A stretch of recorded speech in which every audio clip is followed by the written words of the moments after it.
Good evening, ladies and gentlemen. Welcome back to the Shadow and Sun Show, and welcome back for another Saturday night sci-fi Shadow Chat. Tonight we are going to discuss. This was actually suggested by our good friend George, who hopefully will be showing up momentarily.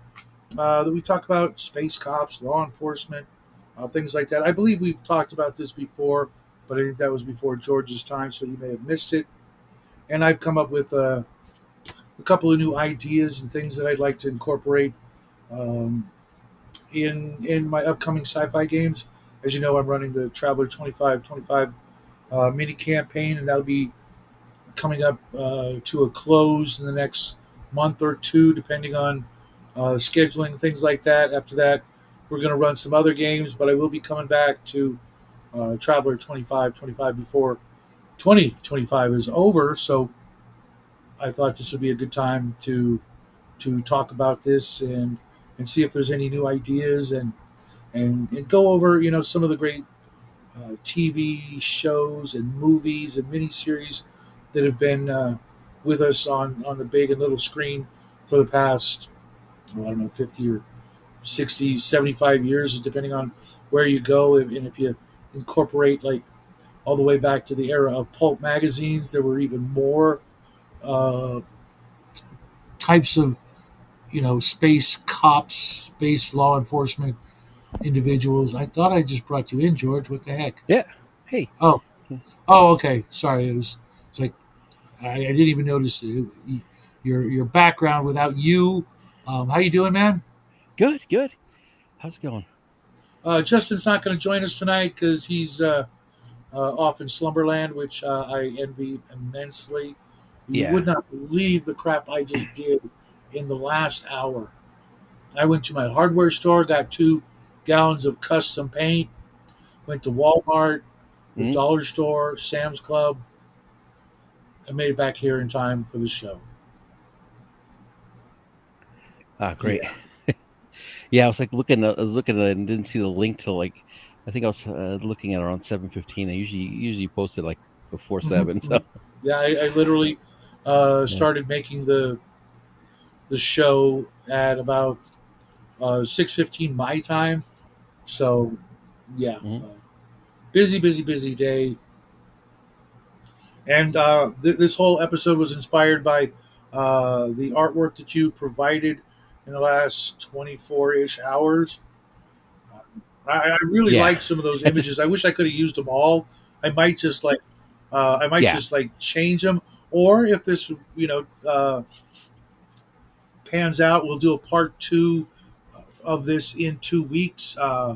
Even though people are going to start to think that I got a thing for space cops with the number of times we've talked about it, but there's so much to be said. When it comes to fantasy, it's sort of been implied since the beginning that the players are the heroes, and in Yeah. sci-fi, while there's been a little more leeway, I think it's still a good idea to try to at least attempt being the heroes in sci-fi games. I think it was ever since Han Solo, maybe somewhere prior to that, you got the sort of anti-hero, anti-establishment kind of rebel, criminal, borderline, gray area characters. Even Stainless Steel Rat, who Justin absolutely despises, I think was a classic example.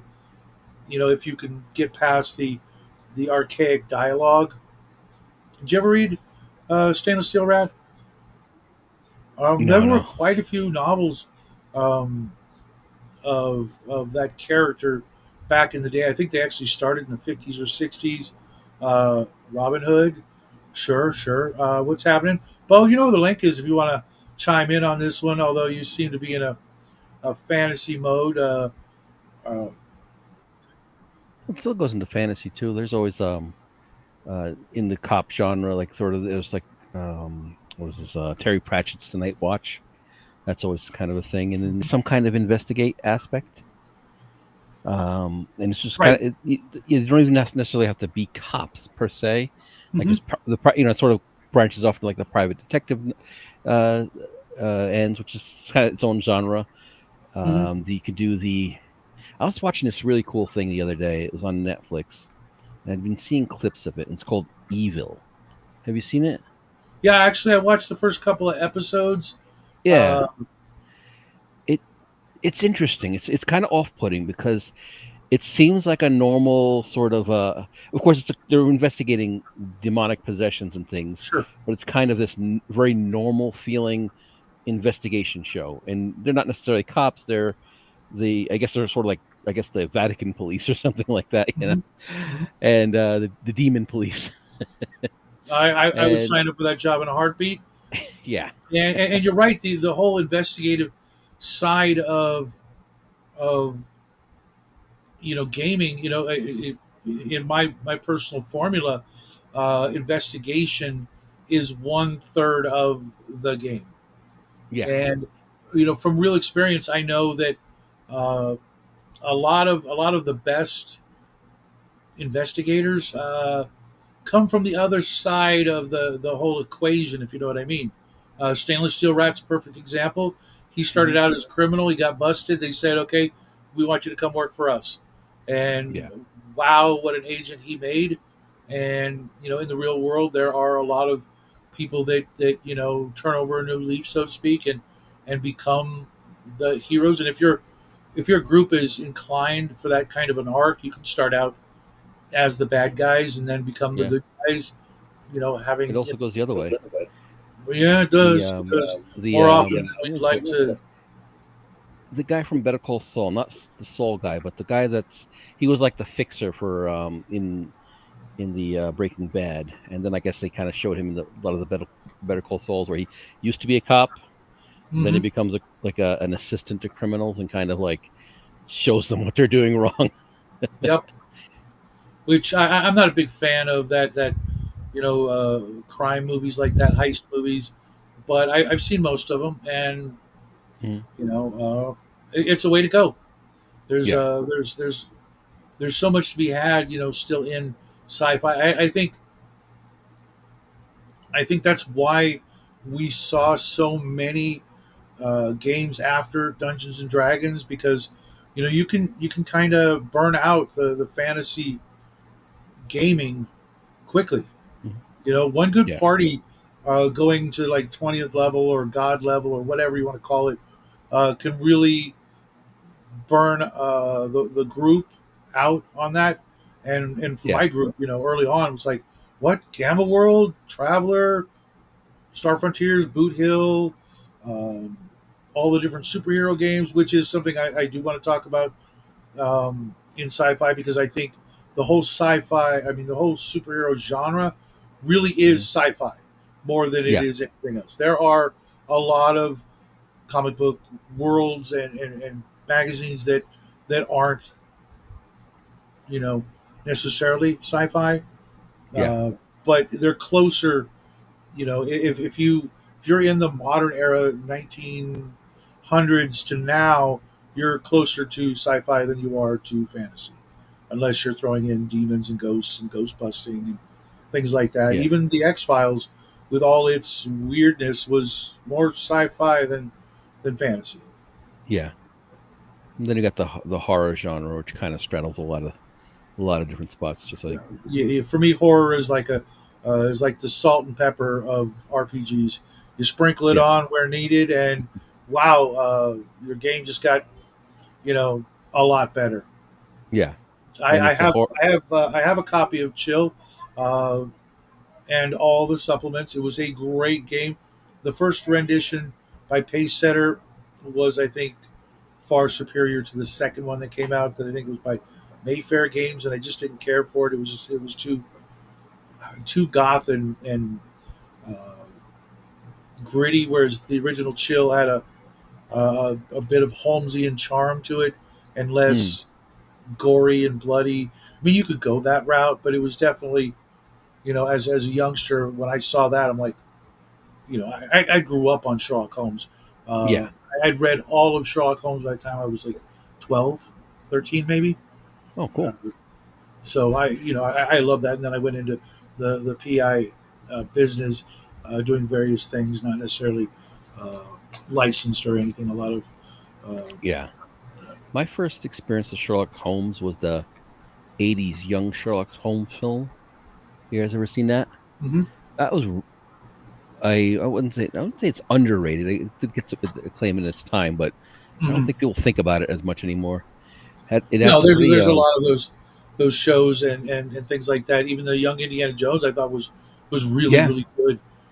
yeah, And that's that's an investigative game as well. It's almost 50-50 if you want to break it down. There's which you know is one of the TSR games I never got, but I don't think I would really benefit from owning it other than the monetary value. I'm not, I could have got the Conan game for the same reason. I can make any game I pick up one of those games. I don't need to have a licensed product. Like Alien. It looks like a fun game, but I don't need it. As a matter of fact, the original Traveler and Snapshot had a lot of Alien in it, hmm kind of before Alien. You know, one of the yeah, one of the few scenarios for Snapshot was an alien something or other is loose on the ship, and you gotta go through the floor plans of the ship and find it. yeah, Yeah, I suppose you mm, could say that, but I really do believe that investigation for me it's a third of all games. If you're not investigating, so you're just taking orders, you're just basically yeah, hitmen for another organization who's done all the work, and now you got to go in and clear out the monsters. yeah. One of the hard things about investigation in a RPG would be it's it's sort of like you can go the aspect of, oh, I have investigate skill. I investigate the room, and then you No, roll and you find you can't. exactly. I know that's the point. You're gonna search everywhere, piece by piece. You're going to tell Yeah, me what you want to do because I hate that whole role perception nonsense. It's like, hmm don't you want to? you got to role play the I know because there's investigation. like many a game where I've been in it where I thought to look at a specific thing, and then when you look behind or under or inside the thing, that and then you find like a clue. There's an actual physiological response. You actually get a little dopamine hit. It's like, hey, Yeah, I did good. I was right. I made the right decision. I made the right call. I found the widget or whatever in the place that the GM had carefully hidden, but I saw through that, yeah, and that's kind of the reward. And then putting all the pieces together. Why would you want to like shortcut that? yeah. And it could even be just a little feedback for the GM where it's like, is there any painting in the room? I want to see if he has like a safe hidden behind it. And it's like, and the GM could be like, yeah, he might be the kind of guy that might have a safe, and just kind of just go with it. And that's where you would hide it. And then you can also throw in other clues in there that lead to other things. And Yeah, uh, or maybe you there's know, no safe, but there's a note on the painting. Like that old trope. I know my way around a safe or two. I've had some experience with them, and you'd be surprised what you might find in there. Especially Mhm. uh, especially if the person's married. Oh my God, the things that people hide from one another absolutely would blow your freaking mind. Uh, which is why I guess the porn buddy thing came along back in the '80s. If I die, man, get the silver suitcase under my bed. That's actually from How I Met Your Mother. I've been watching clips of that show. For some reason, they just came up, and I remember it was one of the few shows that I went on Netflix and said, "Oh, I heard of this. I can watch the whole thing. I'm going to watch the whole thing." And Yeah, while there was only like one character I could actually stand in the show, everybody else was kind of milk toasty. But yeah. whatever. The It definitely had the basis of a great supervillain, and I guess that's where Neil Patrick Harris was tasked with playing Professor Horrible, which was another yeah, great gig he had. But yeah, there's just there's so much waiting and still out there for sci-fi compared to fantasy. I think mhm. that's one of the things that people refuse to admit.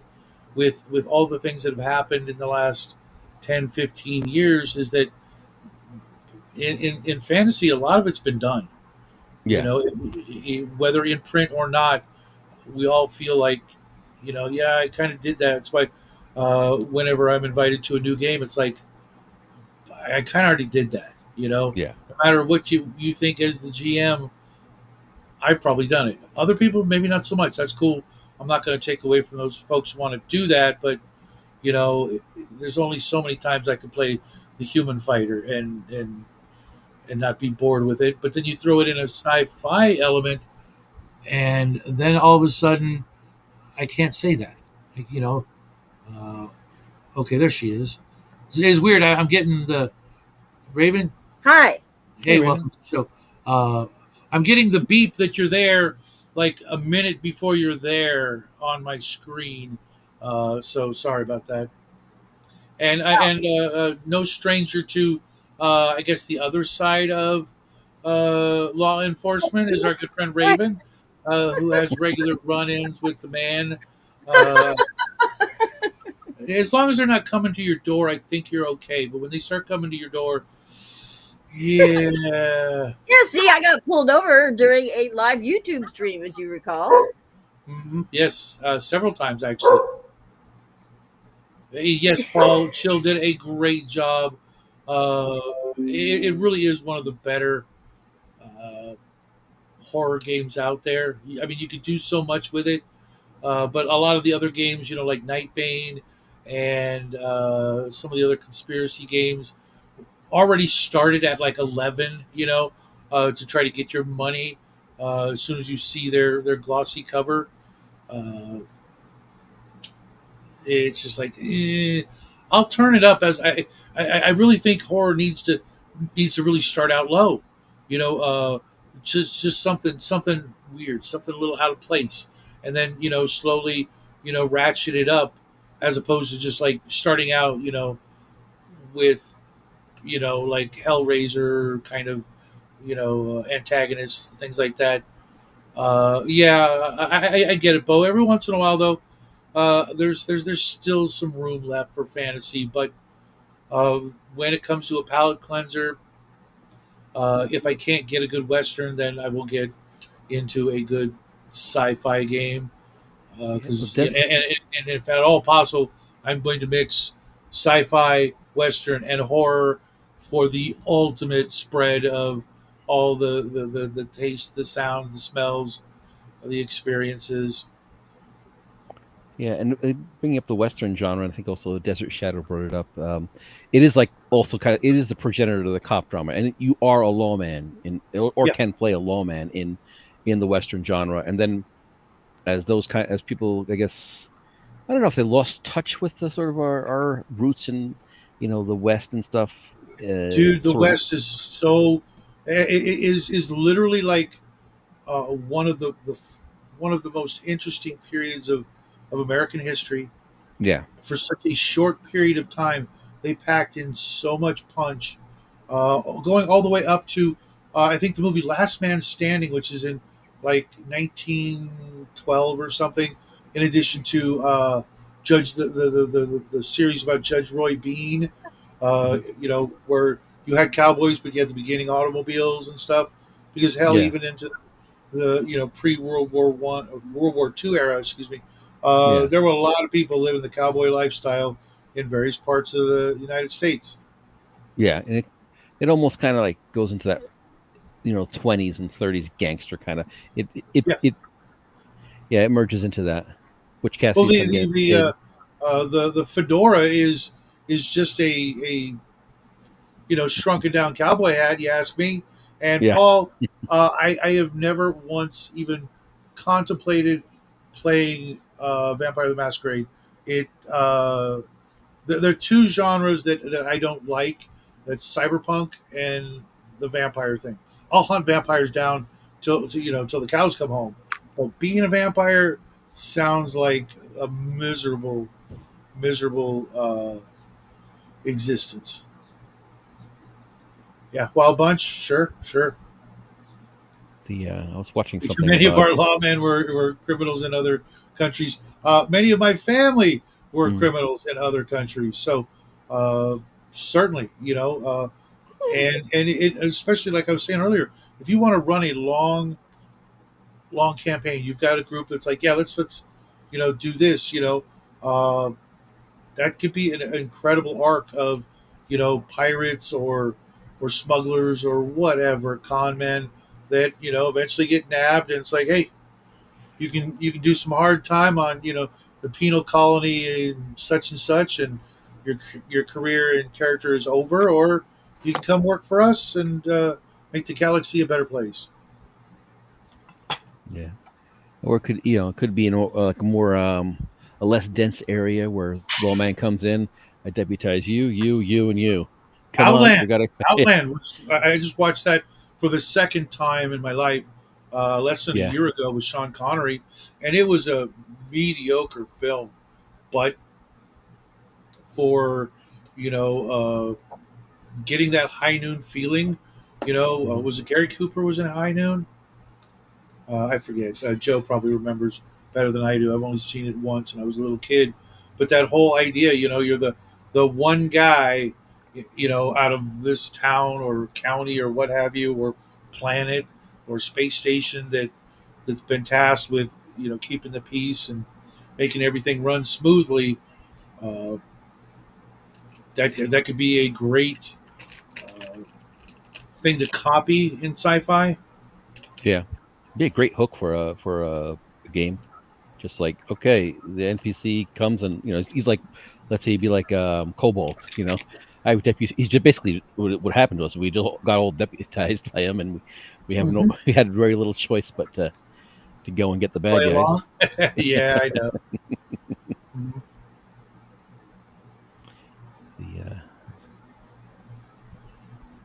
Okay, thanks, Paul. 1916 yeah. was the first use of the automobile in a military operation. God, that's not really that long ago, is it? Well, it's before my And grandparents were I born. recently saw just a thumbnail of a video. Kawasaki has this like it looks like it's a robot. It looks like a cross between a tiger and a dog kind of robot that you Oh yeah, ride. What? Yeah, yeah. Imagine, not a horse, but like a little bit lower to the ground, stocky, terrifying looking cat, panther, tiger robot that you ride like a horse. But I yeah. bet you that thing can handle some terrain like nobody's business. If once the programming and the sensors are all running on 8 cylinders. Oh my gosh, that would be so. What is that called? I'll see if I can get a picture of it. Here. Just look up Kawasaki rideable robot. I would say maybe, but it was just like, oh my gosh, there's It, visions of Thundar and yeah. uh, Brave Star. Brave Star and Spider Riders and so many of those biker mice from Mars. Hell, even the Herculoids or something like that, or we were talking about Rocket Robin Hood. You could go the full sort of King Arthur route. In space, which I think was a thing like Camelot 2000 uh, back in the 80s. 20 years from now, yeah, 20 years from now, nothing's going to change. Okay, what did you say? Okay, it's not a mule. Okay, to put it. Kawasaki Yeah. rideable robot.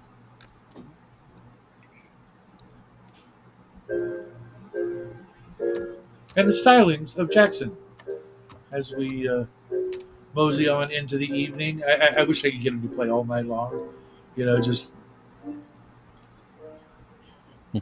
instead of the hokey music that you can pull in from Restream.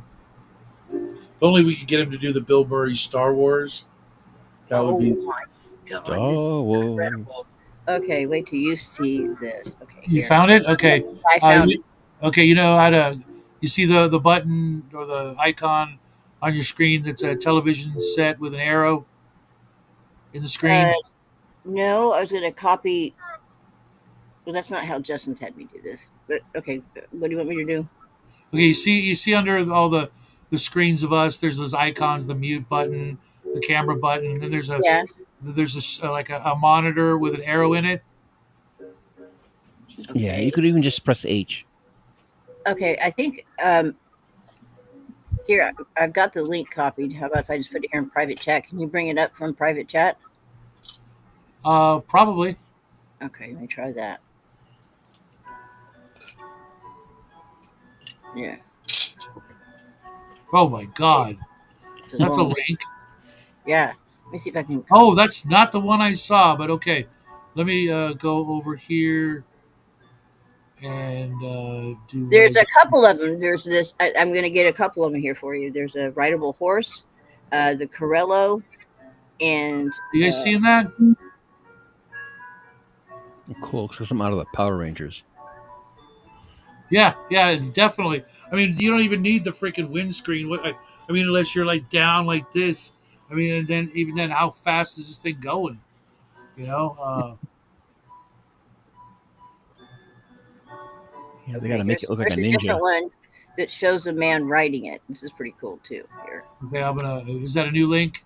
yeah, I'm going to give you one more here. Okay, as soon as my thing. Okay. Now they've got one Oh, that's a goat. This is hilarious. Wait till you see this one. Goat. Rideable robot goat. oh my God! Tell me you don't get like images of like almost like the Tusken Raiders or something like that from Star Wars. If they were Yeah. roaming around on something like that, oh, that would be terrifying.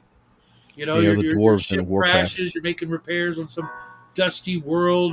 You get out, walk down the gangplank, and you're getting ready to make some repairs on your ship, and you see 20 or 30 of those guys off on the horizon. Okay, so now there's another one. This other one's really funny. Okay, let me get rid of that.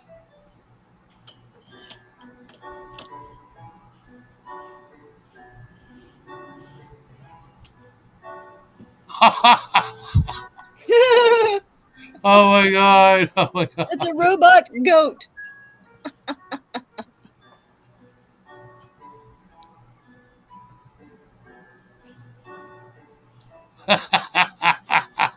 That's ridiculous. Oh, that's like what, Spirited Away. What are those movies? One of those Miyazaki movies. Mm-hmm. Here's the here I got another one. That is hysterical. That wouldn't scare anybody. Just give it one horn of you riding a unicorn. Yeah, I think we would all just laugh. Okay, here's one more. Yeah.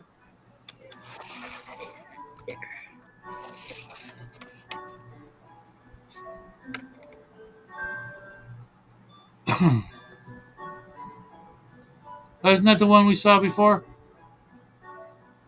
Yeah, I think we saw this one. Did I put that one already on? Yeah, yeah. It was just it didn't have the two guys. Maybe I got the wrong link. Oh. Okay. But believe it or not, none of those are the ones I saw. These ones are all great, but they're not the one I Are they saw. similar? How are they different? Because there's a bunch They're of pictures here.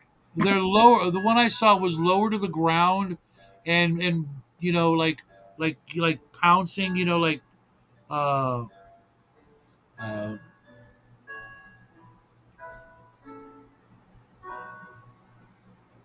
Pouncing.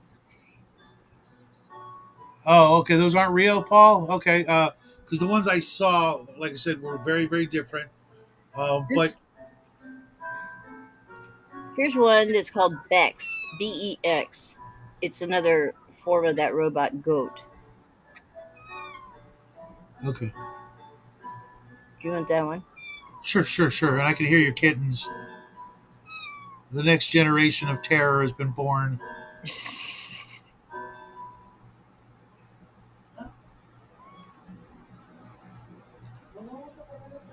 But I'm already getting visions of that lone marshal on a sci-fi world where he's the lone lawman and he's the most reliable form of transportation because of the terrain is something like that, and he's going from town to town, station to station, making sure everything's on the up and up. Okay. Nobody's I mean, no This roads. right. Okay, this next one. Now, this one here is way cool. This is a rideable robot lion. Okay. Get ready to put in right here. Hang on here. This is way cool. This is really cool. I might even want one of these. Okay, check this one out.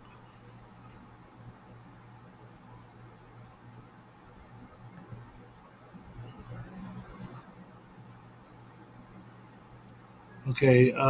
This. They're not letting me see this. Redirect notice. Okay, let me try it a different way then.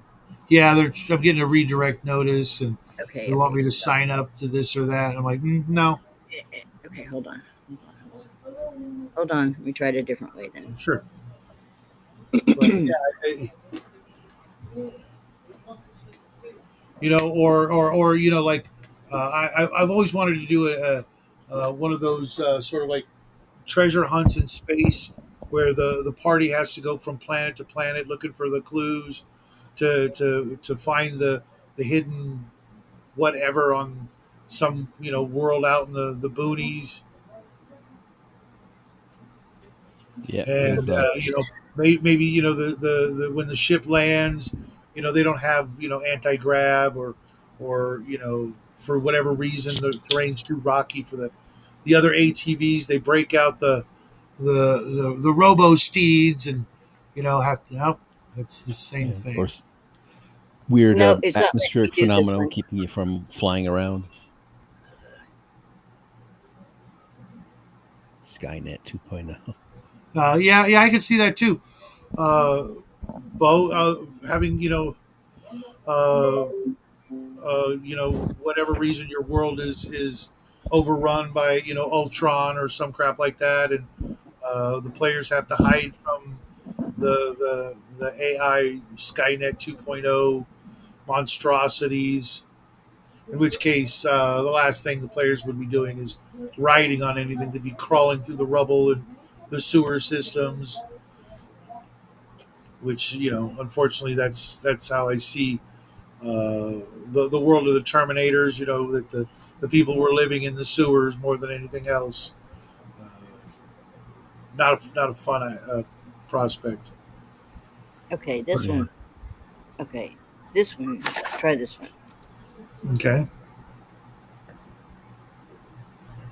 Yeah, that doesn't look real, but I'll share it. I mean, that looks like such a bumpy ride. Huh? You should be flying in the air. I think he's leaping, but yeah, I mean, Yeah, there it is. because if it That's can the fly, lion. I mean, why make it shaped like a lion? Just make it shaped like a It's just jumping something. yeah. But still, that you definitely need a really good seat. I'm just gonna say, very padded, cushioned seat, or Yeah. landing would not be comfortable. Which is why I always wondered about motocross. Doesn't that hurt? Just saying, all the wrong places. Yeah. It's those big springs under the seat that help you. Yeah. Maybe, My but I mean, avatar went away again. Oh yeah. well. There's no image of you I'm whatsoever. working on my. Yeah, I'll have my camera on here in a minute. How does that do that? Yeah, Bo. Definitely, Anyway. definitely something like that. It would not be. It would not be pleasant once once they destroy all the. I don't remember that one, Joe. I don't remember that one at all. But then again, I've missed so much TV over the years doing other things. One of my New Yeah. Year's resolutions for the past 2 years has been to watch some of these things that I missed, and Your New Year's resolutions consist of shows to watch on TV. yeah, Mine's the opposite. Like, get off the screen. I mean, ask my friends out there. There are so many things I have never seen What the hell? because I just didn't. I didn't. Past the 80s, I didn't watch a lot of TV. Yeah. I There's haven't a, either. The '90s were kind of like I didn't have much consumption of too much media, Yeah. hanging out with friends and After doing Babylon stupid 5 and things. Next Generation went away, there was some stuff, on like Robot Chicken or Adult Swim or Sci-Fi Channel, and then when those all went away, I That's just pretty funny. was busy either gaming or reading or writing or raising a little munchkin over here. So We I were just glued to MTV back in the day. After that MTV was came that was out, totally different. I stopped watching all that kind of the TV programs that were very popular then. MTV was on 24/7 in my house Yeah, Mm. yeah, until it became not MTV anymore and it became yeah. VH. And VH1 was like a pale, you know, facsimile of it. Except for the Osbournes. They had that's the only drama that they put on there that I liked. It was like a little Sharon. reality show. Yeah, It was absolutely hysterical. I loved it. Yeah, Sharon. When he sat there and couldn't figure out that remote control, it was probably the Yeah. funniest episode I think. And It, the weird thing is, it's like my parents never watched MTV or listened to my music or anything like that. uh, But they were watching the Osbournes. They were watching Flavor of Love. oh really? Flavor Flav. Wow. I yeah. remember I was the same way, Bo. I didn't own a TV for a good long time, and I didn't start actually watching like YouTube until right before the channel. So like 5 years ago. So I'm so behind on a lot of things, but you know, you want to talk old books? Well, they're out there. And actually, I was really big into comic books all the way until I want to say 2000,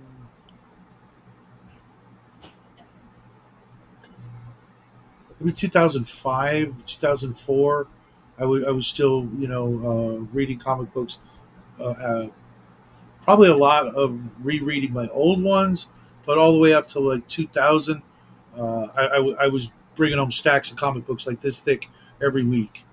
Uh, I was easily spending back in the 90s like $200 a month on comic books back when they were still like a buck a piece. And that's one of the reasons why I'm such a big fan of sci-fi and even the superhero genre without the spandex, which is one of the things I insisted on when I was working with an artist friend of mine to try to create a comic book. It was like, no spandex. We're going to do this, but without spandex. It was like, how do you do superheroes without spandex? I'm like, That's I never really thought about that before. But why are they all in spandex? well, the reason they started was because of the way the circus performers dressed, the tightrope walkers and the acrobats and things like that. They wore flamboyant, colorful costumes so that they could be seen easily, and it just sort of carried over. But yeah, yeah. Men in tights. Well, yeah, plus I also picture it being like a dancer too. Like they always had like the tight leggings and things, just to see the forms and the mhm, artist yeah, kind of doing these crazy yeah. poses, It's a little showing the gay. muscles. Just saying. Little gay, because you couldn't do that with the women because of reasons uh, until now when you could pretty much a woman could go onto the beach wearing nothing but a couple of band-aids and a shoelace. Um, how things have changed. But yeah, yeah, just I would have my guys draw the characters in things like body armor, and as soon as like the stormtrooper armor came on the scene, I was like, yeah, that's the way like everybody should dress in any kind of combat or hazardous occupation. Something, bring back armor, even if it is just polymers and things like that. For a lot of hazardous conditions, that's going to be definitely a bonus. Hey, what's up, Mark? We're talking about we're going to eventually get back to space cops, law enforcement, and criminals and that's both sides of that coin for sci-fi games. Uh, I Yeah. really do like the notion of different ways of approaching the whole cop medium. Just sticking with let's stick with being the good guys, or at least the guys with the badges. Yeah. Uh, you know, I was writing down the different levels of cops. Judge Dredd was kind of like a beat cop, right? Hmm. He walked the streets or rode his motorcycle thing, up close and personal, kind of like the way it used to be when we first had, the paddy wagon and that sort of thing. Uh, Did you like the Carl Urban one better than the Stallone one, or is it like I didn't see it, but I really did like the Stallone one. I don't think he did a bad job. I really like Rob Schneider, always have.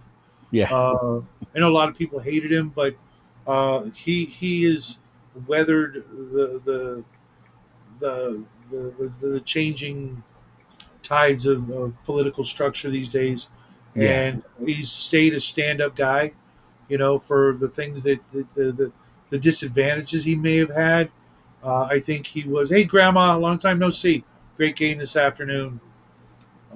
And I got to apologize. I've been waiting for your John Carter videos, and then I saw one this morning, and I was like, okay. And just for some reason, I clicked on all the videos that you to see what other videos you made recently. And it's like I am not getting notifications for like a dozen videos you put out. So tonight or tomorrow, I will catch up and give you my 2 cents on all those. Beat cop like RoboCop or Hmm. Deckard. No, I was thinking, like okay. Remember the old stereotypical image of the beat cop walking down the street, sort of twirling his baton. Yeah. You know, Irish Yeah. accent. the Keystone Cops on up kind of era. Playing uh, a couple of those guys. Imagine you only got two players, and they want to be space cops. You start them out walking the street, or walking the beat, as they would say, actually, and getting into the different things, and maybe they get they come across some more organized crime thing, and they've got to foil that, and maybe they get the promotion, and now they get an actual patrol cruiser, and it's a grab car, and they're going to more ritzy neighborhoods, or more important crimes, less domestic violence, and domestic disputes, and little petty crimes, and moving their way up to the next level, which would be give them a cool ass vehicle, with all kinds of cool ass gadgets in it, and then if they do well and they don't get killed, or one of them gets killed, now he's got a new partner. Maybe throw a robo dog in there for someone to play, There you something go. stupid like that. The yeah, like, and also like just like with like the little crimes that they start off with, maybe some breadcrumbs for some bigger crimes, like sort of like, oh, it's like it's a domestic incident, but like, oh, maybe they have this weird new drug in their possession, or Mm-hmm. you notice there's a lot of I was cash in thinking the the same apartment. thing right before you said that. I'm like, yeah, there's this new drug. It's called tech. That's for you, Justin. Or maybe the one of the two husband or wife is involved in organized crime, or some really high tech crime, and the wife finds out, and the next time they come out to the place, the wife is dead, or the husband Yeah, is dead, and they got to investigate that. Yeah, a lot of people are like saying YouTube is throttling down our kinds of channels because they just want to promote the big ones, and let us twist in the wind. one Space other. Precinct, yeah, I remember that. I didn't get to see much of it because it was on really really late. But if I Space could Precinct. manage it, I would literally spend like a whole year just plugging in and watching all the things, trying to catch up.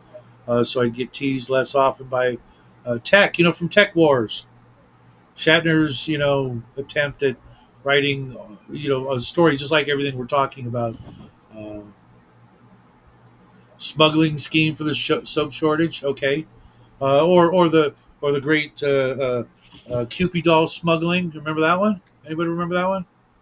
Cupid That sounds doll. familiar. It was from Firefly. Anara was berating poor Mal about all their big crimes, and one of the last jobs they had was to smuggle Cupid dolls into a planet where they were banned for some dumb reason.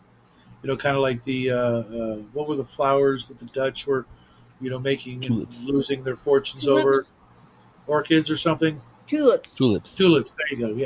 Yeah. Some stupid thing that that was one of the funny things about Traveler is that the GM could come up with reasons for you to smuggle stuff, and then the things you'd be smuggling would be things that would be not like not drugs or firearms, but some a magazine or a Yeah. kind of clothing or something that was that was just contraband because the local law decided to put the kibosh on some weird thing that would give you some some giggles because you're smuggling Cupid dolls. Oh no, we're hardened criminals. You know, uh, You're smuggling goods so that it doesn't get tariffed to 140%. you could do something like that too. The but They, it's kind of they interesting, like force where the smuggler kind of becomes like a gray area. Like you want to be pirates, but you don't want to make them basically piracy. I remember trying to explain piracy to my kids. Like it's a different word you use when you steal something when you're on the ocean than if you're on land.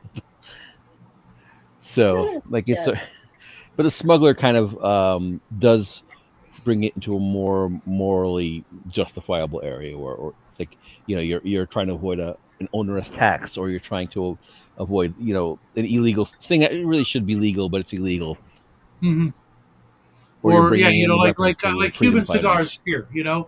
Yeah. Sure they were technically a drug, but so many of those things got in here, and they all got into the hands of congressmen, senators, governors, mayors, etc. Not the common folk. They were lucky. If they could literally afford a decent cigar. In my lifetime, I've only seen like 4 cigar shops Yeah. here in California, and you knew just by walking by, it's like, yeah, they're not letting me in. Not that I want to spend $50 on a cigar. I've Yeah. smoked cigars, and there's other things you can do that at least in my opinion, if that's what you're looking for, the My cigar is cousin just was like into that, but I it's I just like Or caviar. walking on your ass. yeah. They can, But but you're not supposed to inhale them. Therefore, Well, you're no not one supposed told me to that. No one told me that. So yeah, I passed out like I had to. I'm just getting the cartoon image of Raven, but turning green like Pinocchio. Oh my Uh, god, yes, it was awful. My cousin smoked them all the time, and I'm like, here, we try that. And so he didn't say anything. He just had this smirk on his face, and I didn't understand why because he yeah, purposefully. because you're about to throw up, Yes, and he was going to laugh his ass off. and he did. I don't remember soap being contraband. What show was that? I don't think it was Firefly. I remember there was the food rations that oh looked like yeah, giant freaking chunky candy bars. yeah, That they look like were they're wrapped in gold or something. yeah, and they had like some sort of molecular coating so that they could track them because one bar was like enough food for Yeah, like a a week or week. something. It was just like I don't I never really uh, bought that line of malarkey. That you could just take one bite and you're good for the day or something. Your system is going to bind itself up real tight if you're only eating one bite, one mouthful of food, or one of those like in the Jetsons, your food pills and stuff. Yeah, It's like yeah. no. The You're Jetsons. He gets like an X-ray, and then you just see his stomach, and there's like 2 pills. Like that's my wife's idea of breakfast. You can't do that now. Yeah. no. Used to be mine too. Two cup of coffee and two pills, and I was good to go. For me, it was a cup of coffee and a cigarette. I will never stop missing that. But That was the remember SNL, they had that like Dan Aykroyd played like the sleaziest like supplier of stuff, and he was supplying the school lunches. And yeah, here's your menu for the school breakfast: coffee and cigarettes. oh my god, That's my breakfast. oh, you're a lucky, lucky Oh, it was lady. I can't do hilarious. that. And a piece of cake. I Well, okay, now that's just cheating. I mean, I gotta you have might as well just be having a Snickers bar, which I've done. I can't tell you how many times breakfast was like a baby Ruth and a cup of coffee and a cigarette without the cup of coffee. It's more like a Pepsi and a candy bar and a cigarette before first period. I don't remember what I ate in high school. Probably You wasn't know, good. then once you get past the all the way up to the detective, like maybe the Decker from Blade Runner, or any other kind of Yeah, he was sci-fi working. noir. I Pardon? wasn't ever sure. Was he working for the department, or did he like was he an employee of the police department, or was I he think kind he of an had outside retired or quit. contractor? I think he had retired or quit, and they called him back in because of the new models that had been released, and he Yeah, and the needed other guy got shot. The so and yeah, his the one they usually use got shot by the what's the tortoise guy, mhm. Brian I something. honestly think that Deckard was one of my all-time favorite roles of Harrison Ford, more so Yeah, than Indiana Jones, even more than Han Solo. He was more completely believable and less hokey and less comedic, relief in a way. Because I did think Han Solo was kind of a comedy relief character because everything else was so serious. yeah, yeah. But He did. I could absolutely get into playing a character like that, especially if it wasn't if it was like a new mystery, not the aliens or the replicants or something like that. Uh, Maybe along the lines of discovering ancient ruins on Mars or something like that. Like I was saying, I want to run a game where my group of characters uh, get involved in a mystery, and the mystery will lead them to an ancient civilization that nobody's ever heard of, that has this cool technology or something that will change the face of the galaxy because of whatever technology they find, or some great discovery in these ancient ruins. But they got to go through all these different environments to track down basically the coordinates of the last big X on the map. And the Blade Runner. Try to think about the whole investigation part. Where did he had just a picture to start with, that little photo. And then he kind of just started looking in there. He sees the snake, tries to find the snake, goes to the guy with the snake scale. Oh, found, they found they found the apartment. They got the snake scale, and then there was a picture as well, or Hmm. something like that. And then they went to the guy. I built your eyes. Hmm. Hmm. Yep. Yep. And you can go in any kind of oops, I missing uh, some of the chat. Sorry, guys.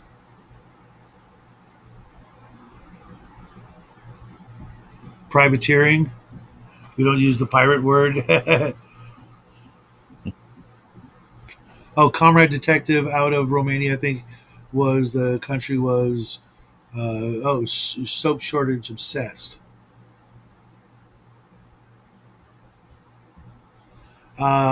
No, the in Firefly, Bo, when Mal had gotten one of the jobs, they got a big like haul of government rations, which were these food bars,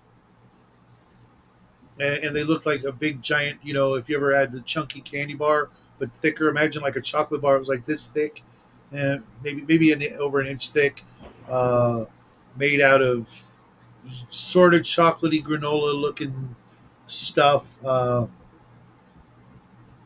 and supposedly like a bite or two would last you a good long time. Uh, just sounded weird. The so Blade Runner was the book, Do Androids Dream of Electric Sheep? Well, the short story by what's his name? Gosh, I forget his name, but he also did that. It's also a cop drama, the Scanner Darkly. Have you I ever never seen the saw that. movie? Or oh, okay, I don't think I've it's seen it. interesting. It's actually a good movie. It's kind of they were trying to do some interesting stuff with some technology to make it animated. So they took a movie where they got all the biggest actors of the time, and they had Keanu Reeves, they had Woody Harrelson, they had Iron Man guy, they had Winona Ryder, and they painted over them with a keyframer, so they looked like Bo, no, no, no, no. What I don't like about the cyberpunk genre is playing characters that have lopped off body parts for mechanical parts. Willingly choosing and living in a society that people willingly choose to gouge out their eyes to put in better eyes, and the slow transformation of being flesh and blood to being plastic and metal. Um, Deckard was all human or all similar, replicant, excuse me, depending on which theory you want to go with. But he was flesh and blood. Um, I'm real attached to my biological body parts. Take that however you will. If Justin was here, he would be giving me a ration of shit. Uh,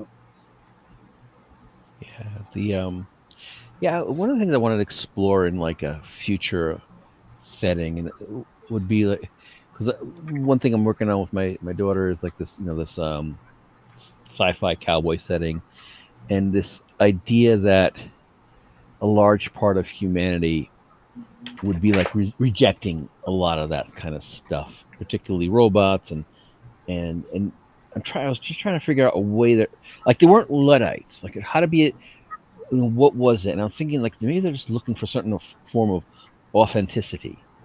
Like they wanted to like feel like an authentic lifestyle or be obsessed with what it is to be human. So I had kind of one group that's sort of like these settler types, and they were like very anti-robot, anti-cyborg, even. Like mhm. they might like to get an accident, they can understand. They'll be understanding and see that you need to replace your arm. But if they find somebody that they don't know why they replaced their arm, they'll be like suspicious of. And then there's another group that's very much about the human genes and kind of perfecting man, and but like in a physical way, not in like in a Kind of like flesh way. Gattaca meets the Amish. Yeah, kind of. Well, the Amish would be. Well, I wouldn't see even they say they would be Amish because they wouldn't necessarily be Luddites. They would use machinery. They're just more like Gattaca meets. I don't know. The other people would be kind of like the Butlerian Jihad people, the people that sort of don't want thinking machines. Okay, Yeah, I because think it'll be anti. I'm actually working on a game idea based on Gattaca and something I actually saw on the Y files. Uh, but that's maybe we'll do a show about that later. Because Gattaca. I do know that that's a thing.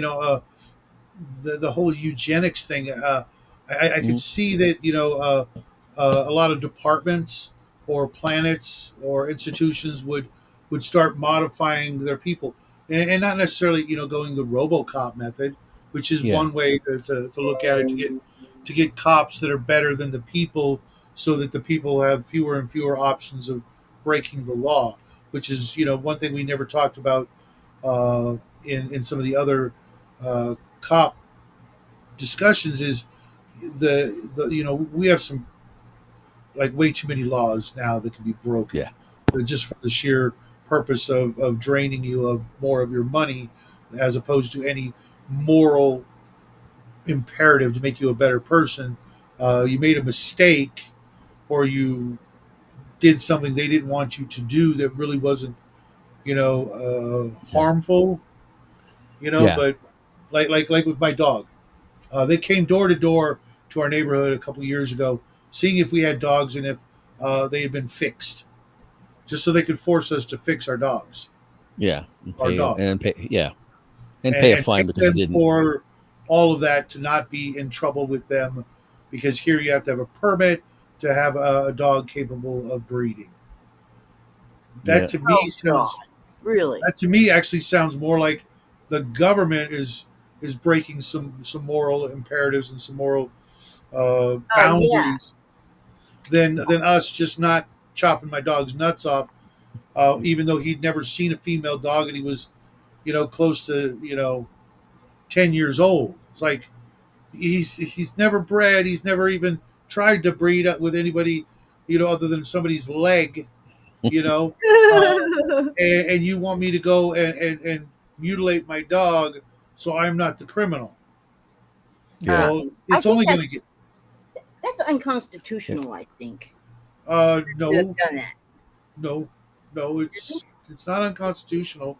It's just draconian and cruel, and You see, like here, you have to have a permit if you've got a pit bull or a Rottweiler, and some insurance companies won't insure you if you have one of those breeds because there's been so many incidents of attacks and injury. Mhm. Um, That's- we well, we I lived in Arizona for a little while, and we had a half German Shepherd and half Lab, and there was some debate over whether or not, because German Shepherd is another breed that they say needs to uh, be registered. You got to, they have a list of dog owners of these three breeds, and yeah, and they told us it would be hard for us to get renters insurance and stuff, but because he was only half, we were able to scoot by. But he was fixed already. and I see more of that happening. Where if you're not careful, the established government or what have you is going to be more immoral and more draconian and more evil, if you will, than the actual citizenry, because they've run out of ways to bilk you for money, or throw you in jail for the penal colony work camps. Hey, what's up, sport? Did you do that thing? Okay. No, I guess not. So So you actually can have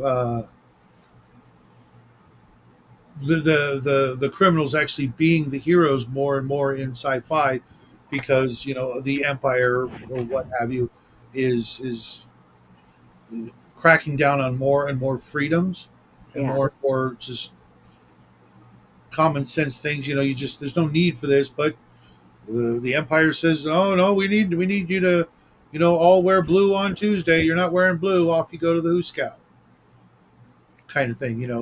More and more uh, yeah, I guess ways to infringe or break the laws, and at some point you're going to get people fleeing to the outer rim. uh, yeah, Eventually you have nobody living in the empire, because the empire is over legislated and litigated the people into yeah, and then they bising clamp everything. down even harder just because there's less people, less money coming in, and then they just keep going Double even down. further. Yeah, it's happening Mhm. here too. And eventually you will see them actually going more into the eugenics or the Yeah, cybernetics. Eugenics. eugenics. Do you have one that's shorter? Did you look in the drawer by the refrigerator? The asking out of the thing. Is that a yes? There should be a whole bunch of little plastic boxes. So have you seen Gattaca Raven? No. Ah, you'd like it. It's pretty. It's from like the '90s, I think, maybe late 90s. maybe even older than that, with Jude Yeah. Law and who was the Ethan Hawke. So it was Ethan Hawke, Jude Law, and Uma Thurman.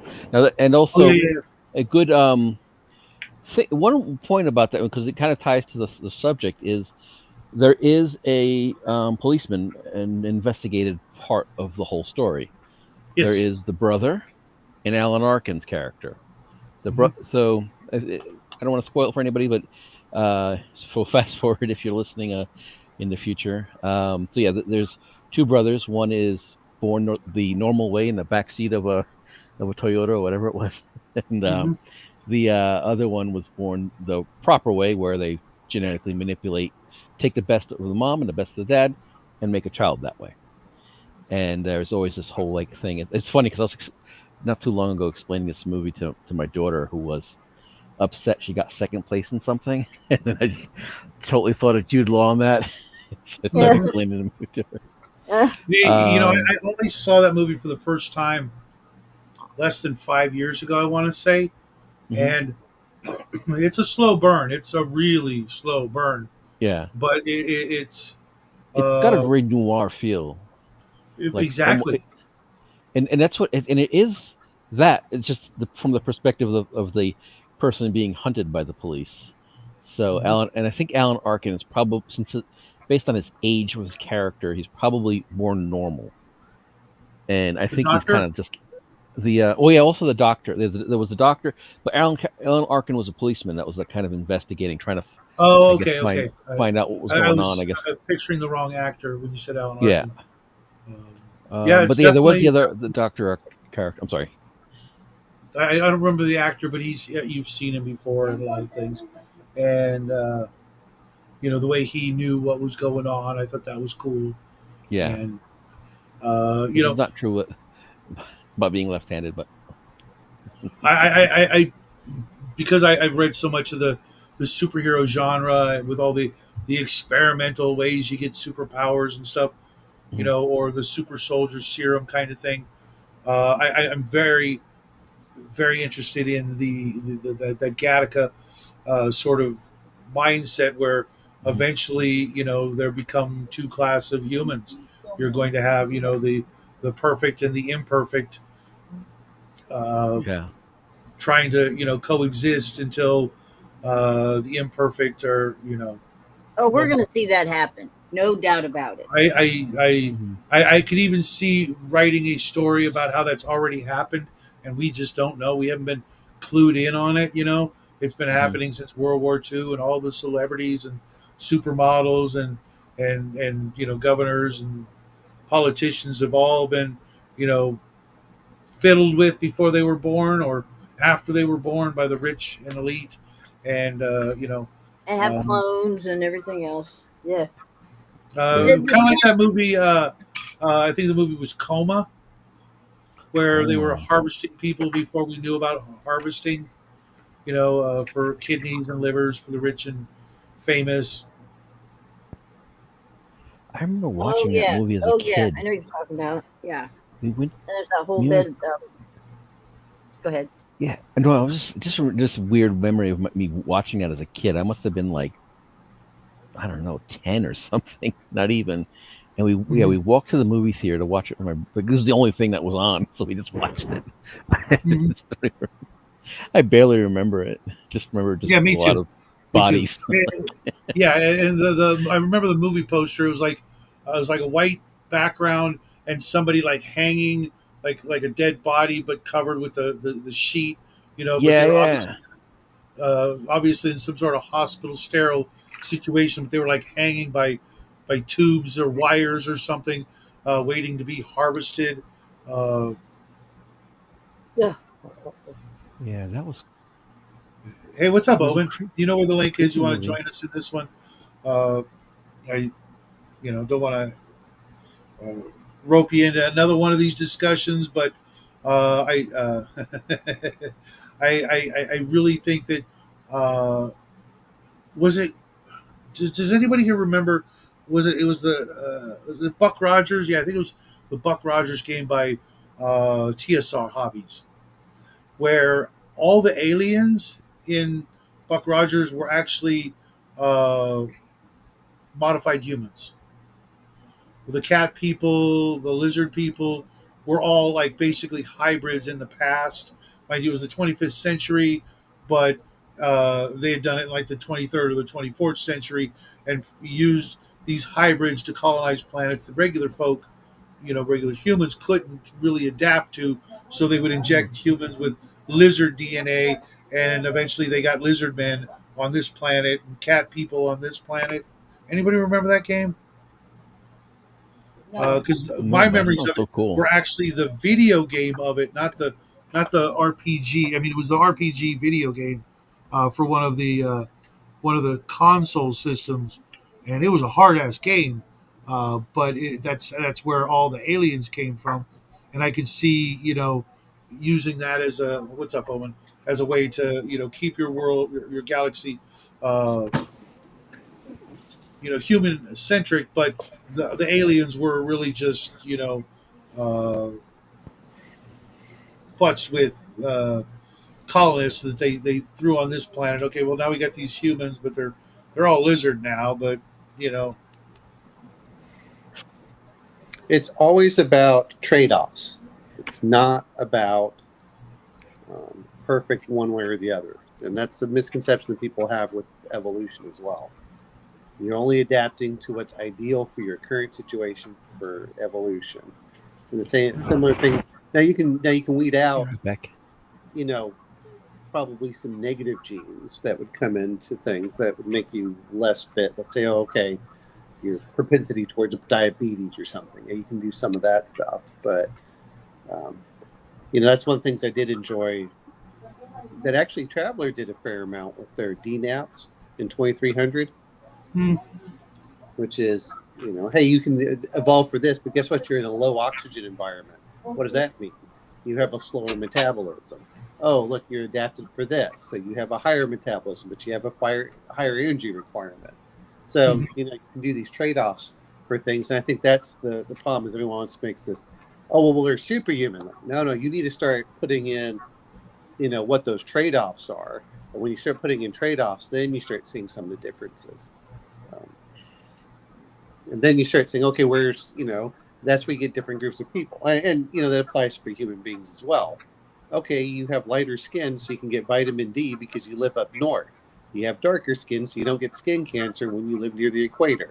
I mean, but there are trade-offs for that. That's why you get people are vitamin D deficient pretty badly, that are adapted towards, tropical climates. And you're like, okay, well, I'm going to put them in Greenland. Well, good luck with that, unless now, of course, you have drugs and things like that or supplements to offset it. But that's one of the things that I think that a lot of times is just hand waved. Well, one of the big trade offs I think would be with the more eugenicsy uh, campaigns, if you will, is the loss of what makes us human. Inside, and up here, or heart, or soul, or however you want to look at it. Every instance, like equilibrium. When they forsake those things I just mentioned to be better in another way, more logical, no emotion, that sort of thing. You guys remember that movie, Equilibrium? Yeah. Well, they did, but then you also realize that they also tended to blind themselves too. Um, it's like, oh, okay, well, how do you interact? How do you deal with certain things? And Mm-hmm. that's whether it's cyberpunk 20, cyberpunk hits cyber psychosis. You got too many implants in you, then you start becoming less human, and then you start becoming unnatural. Or You know, something brand new, but yeah, well, again, unnatural. what I Just mean by the unnatural is all of a sudden you didn't know how to react. All of a sudden you start becoming. Not only did you become less human, then you started becoming more psychopathic, which has its own destruction. It's yeah. like, well, okay, you get certain trade-offs, and that's why I say, the problem is that people want to do well perfect one way or the other. Well, you get trade-offs. When you start putting those trade-offs in there, then, okay, then what happens? And I Yeah, think like that's Khan from Star Trek. Think of like Yeah, it's a yeah, great example. I was just thinking that um, with the eugenics wars, wasn't that what it was called in Star Trek? yeah, yeah, Where and they they they were all uh, they all fought against each other mhm. for That's exactly what supremacy you and would those. get. You'd get uh, infighting and Machiavellian scheming, the likes that we've never seen. When you start cutting off, access to those notions that make us, human. Yeah, Yeah. it's like, okay, great. You have this, like, okay, and you'll see this in just about, if you actually use it with the charisma, which a lot of people don't use. It's like, okay, well, it makes a big difference. All of a sudden, can you start forming allies? And I think that was one of the things in, a lot of the cyberpunk games. You can't relate to other human beings, and as such, you kind of get further and further away from both being human. But the other part is, you need people. We are you know, Highly much people don't social like it. race of creatures. Oh yeah. General What's the Grievous. worst Yeah. thing you can do? Isolate someone. That's one of the worst things they talk about. Maybe you guys. Oh my God, 30 days in the hole. Oh my God, don't threaten me with a good time. I mean, did you ever watch that agree. the first season of Alone? No, That survival series, which is actually pretty cool. They put people out in I think it was Vancouver Island, and they had to be alone for up to a year. And the last one out there won like $500,000. I think it only went 120 days, and people physically, a lot of them physically broke within the first week. It was interesting watching that, and Yeah. then even the guys that weren't. And now I still think that they had to call back in. They had to call in every so often, otherwise they'd go out to the field. Yeah. But one is people freaking out. One person heard a bear and freaked out. One guy was doing great, and he said, "Why the hell am I here? My mother's dying of brain cancer." And she said, "You just win this." He said, "The money's not worth it." And like, he picked up and left. It good for does him. refocus some of those things, and I think that's one of the great things about sci-fi is you can explore some of those areas of that Exactly, isolation. exactly. I was thinking Mhm. that before the show. With fantasy games, you don't really get to explore uh, the same way. You can Yeah. explore a lot of what ifs. What if I had a magic sword or I could cast spells? But it's more on I hate to say it, but a more selfish level. Unless you want to create, in the world building process, a world that's based on this historical concept or this metaphysical concept or something like that. But with sci-fi, you really get to explore and play around with these thought experiments, but with other people at your table. Uh, Next Generation, I think, maybe even the original series of Star Trek tried to address that, and of course, Twilight Zone did it uh, Yeah. remarkably well. That's Twilight how he. Zone, Outer Limits, Tales from the Dark Side, when they did some of the sci-fi stuff, Mhm. um, I think was really good. They did that one where there was a monster, and the lady was interrogating him. They're going back and forth, and like, well, they're going to destroy it, and she finds out that's her ex-husband or her husband that she thought was dead, and realizes that she just how truly alone she is, and how far she's drifted off from that. What was the there was sci-fi used to do some actually cool, like little mini movies, where they wake up and they find a person that's stranded. Yeah, I'm sorry, a hitchhiker, and that's distributed the weight wrong. Well, I forgot what that movie was called, but they distributed the weight wrong, and so they had to adjust the weight every time. And he's like trying to kick her off the ship, and is about ready to space her, and then he's like, "Well, maybe I shouldn't." And then finally, they wait too long to remove enough of the material in there, and they say, and one of them has to die, otherwise the ship can't get where it's going, regardless. There's real sacrifice that you can do with that, and I think that's also why you get movies like Alien and stuff, where truly being isolated, there is no one coming for you. That Mhm. horror on a ship, you are there trapped alone. There is no one coming to rescue you. You have limited resources. How do you Mhm. deal with that?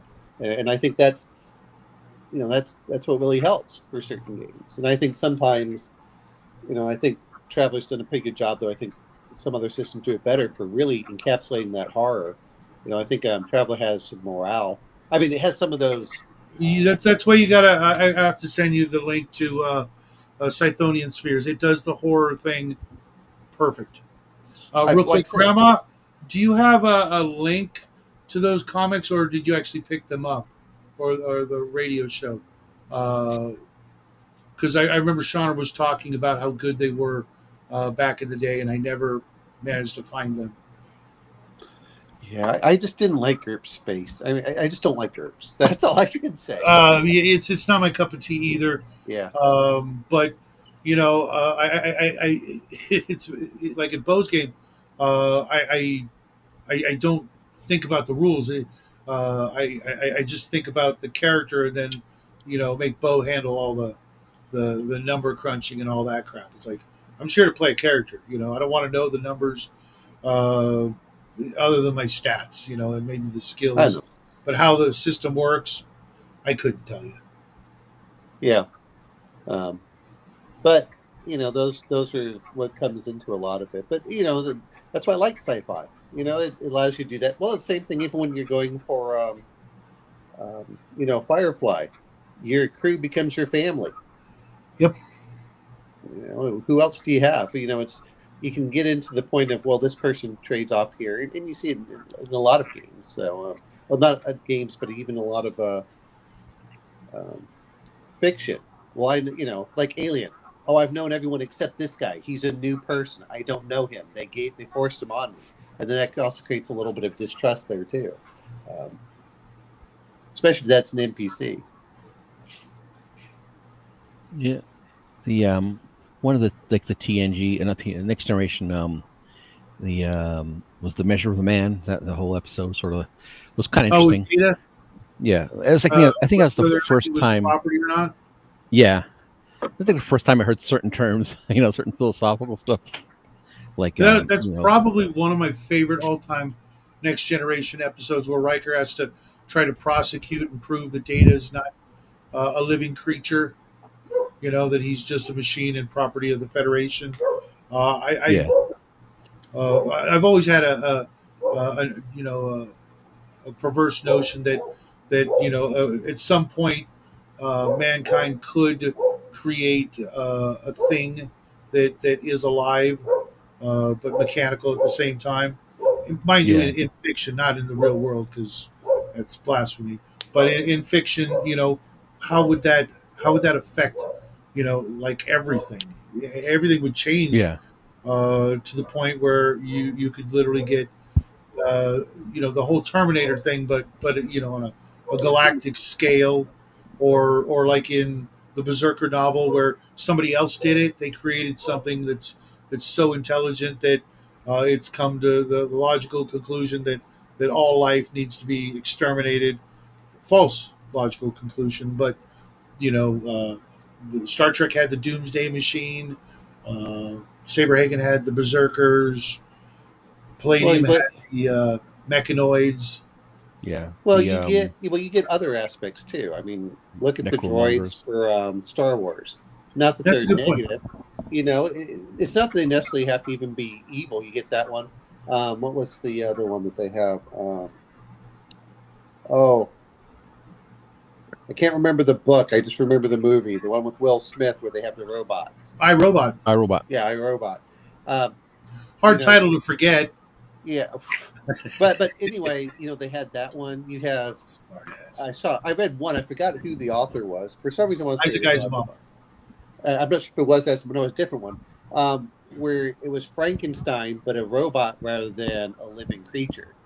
And it was misunderstood. It wasn't like, hey, I want to do this. It was, oh, I see a girl, that's drowning. So he tries grabbing her, and he pulls her arm. Well, it breaks her arm while he's trying to rescue her. So of course everyone's after him. It's like, oh well, she hurt this girl. It's like, well, she was drowning, but do you have those rights? And those are the questions that are always fun to ask. And to be fair, that's why I mentioned sometimes with Star Wars, everyone wants to look at the dystopian aspect, but you can also show the more positive aspects to it, where it's like, oh, okay, you're another crew member. Okay, that's cool. Not everything has to be.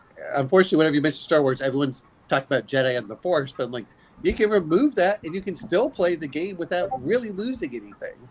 It just changes. Guess what? Jedi are way off in the middle of nowhere. Okay, fine. no one plays a Jedi. All right, but does that really change the space aspect? No, it's still space opera.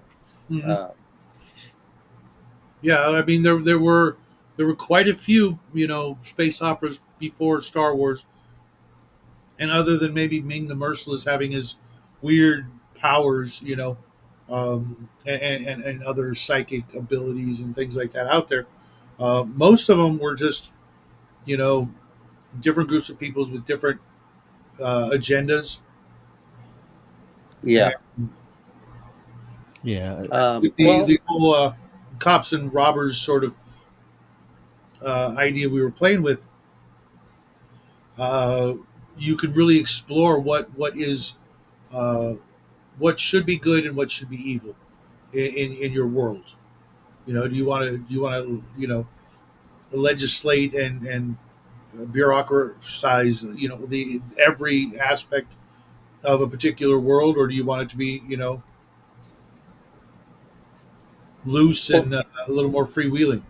Well, that's why players do one of two things. If you're going to play in one of the more bureaucratic worlds, and you tend to play a political game, where you tend to be of the higher echelon, or you tend to play a cyberpunk game where you're at the very bottom trying to hide out there, or Yeah. like I said, I always prefer is you're on the edge of the galaxy. Yes, there's some unknown out past you, but you're not so far away that you can't get items. But you're also where it's almost like it's basically the old west in space. It's Hmm. yes, there's a little bit there. Yes, you can get modern stuff, but there's an unknown out in front of you. There's a civilization behind you, and you're at this edge of the world, which is why I think Firefly worked out pretty well, and why they talked about the core worlds and the outer worlds. And the same, something similar happened with BattleTech as well. Um, where do you want to be? Do you want to be in the inner sphere, or do you want to be in you know, the borderlands basically was the periphery. So yeah, and that's why I think the Star Wars when they do their three, one of them's called Edge of the Empire. It's like okay, yeah, you have some Imperial troops, but unless you really aggravate them or piss them off, they barely play anything in there.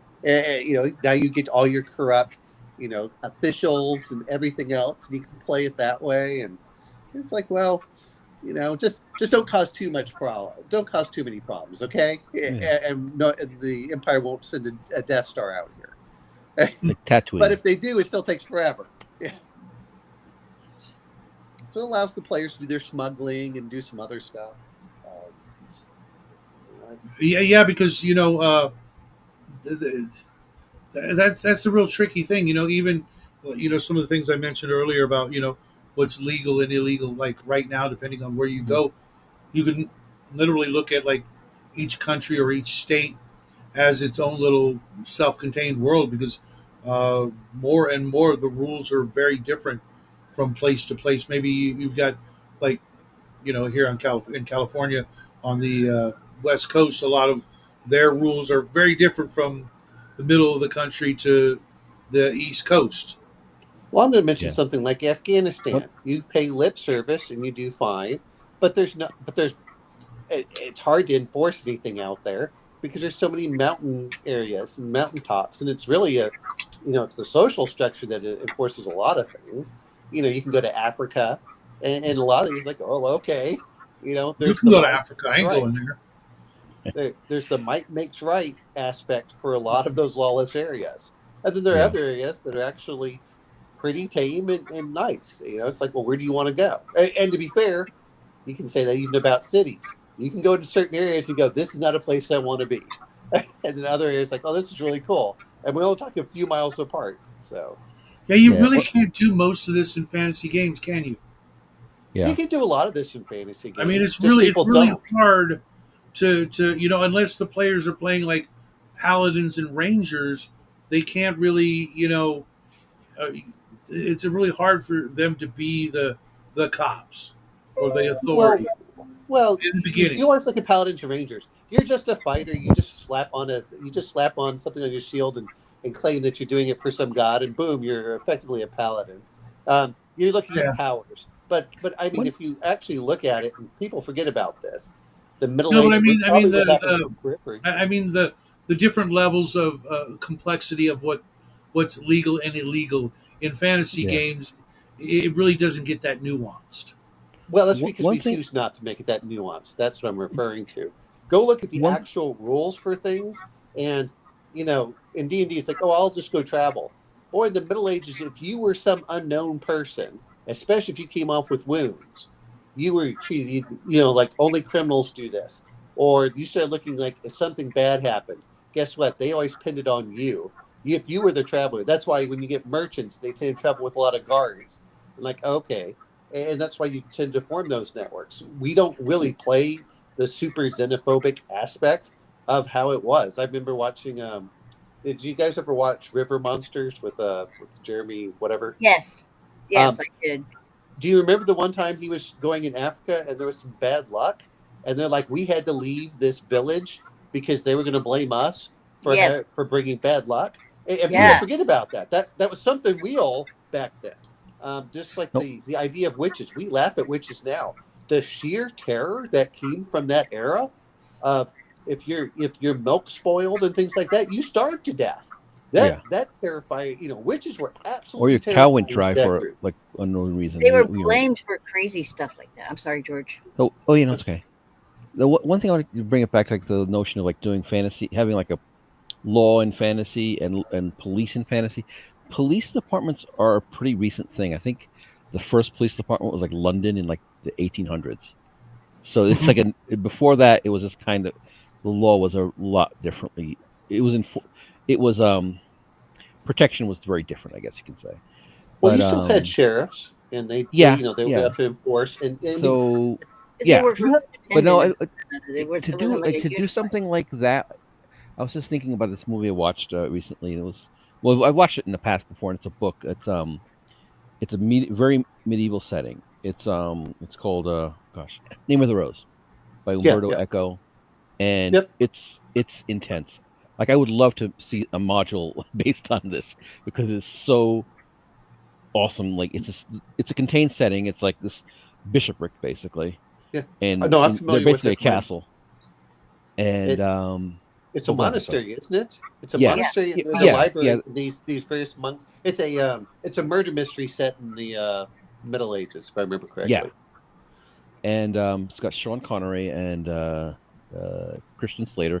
Both play monks, but somehow Christian Slater still gets laid in it. Well, he's Christian Slater. Come on. It's like it's in his contracts. His agent's like, he's got to get laid in it. He's a monk. He's got to get laid in it. I'm sorry. Well, but I mean, but my mother talked about that was the first time she ever saw someone write a sentence that was 400 words long or something like that. Anyway, but well, because She'd never well, read H.P. Lovecraft. Then is that what you're saying? H.P. Lovecraft is nothing Umberto Eco as far as like the length of sentences. Uh, I saw this, but it was a while ago. It wasn't it like a scriptatorium where they copied books.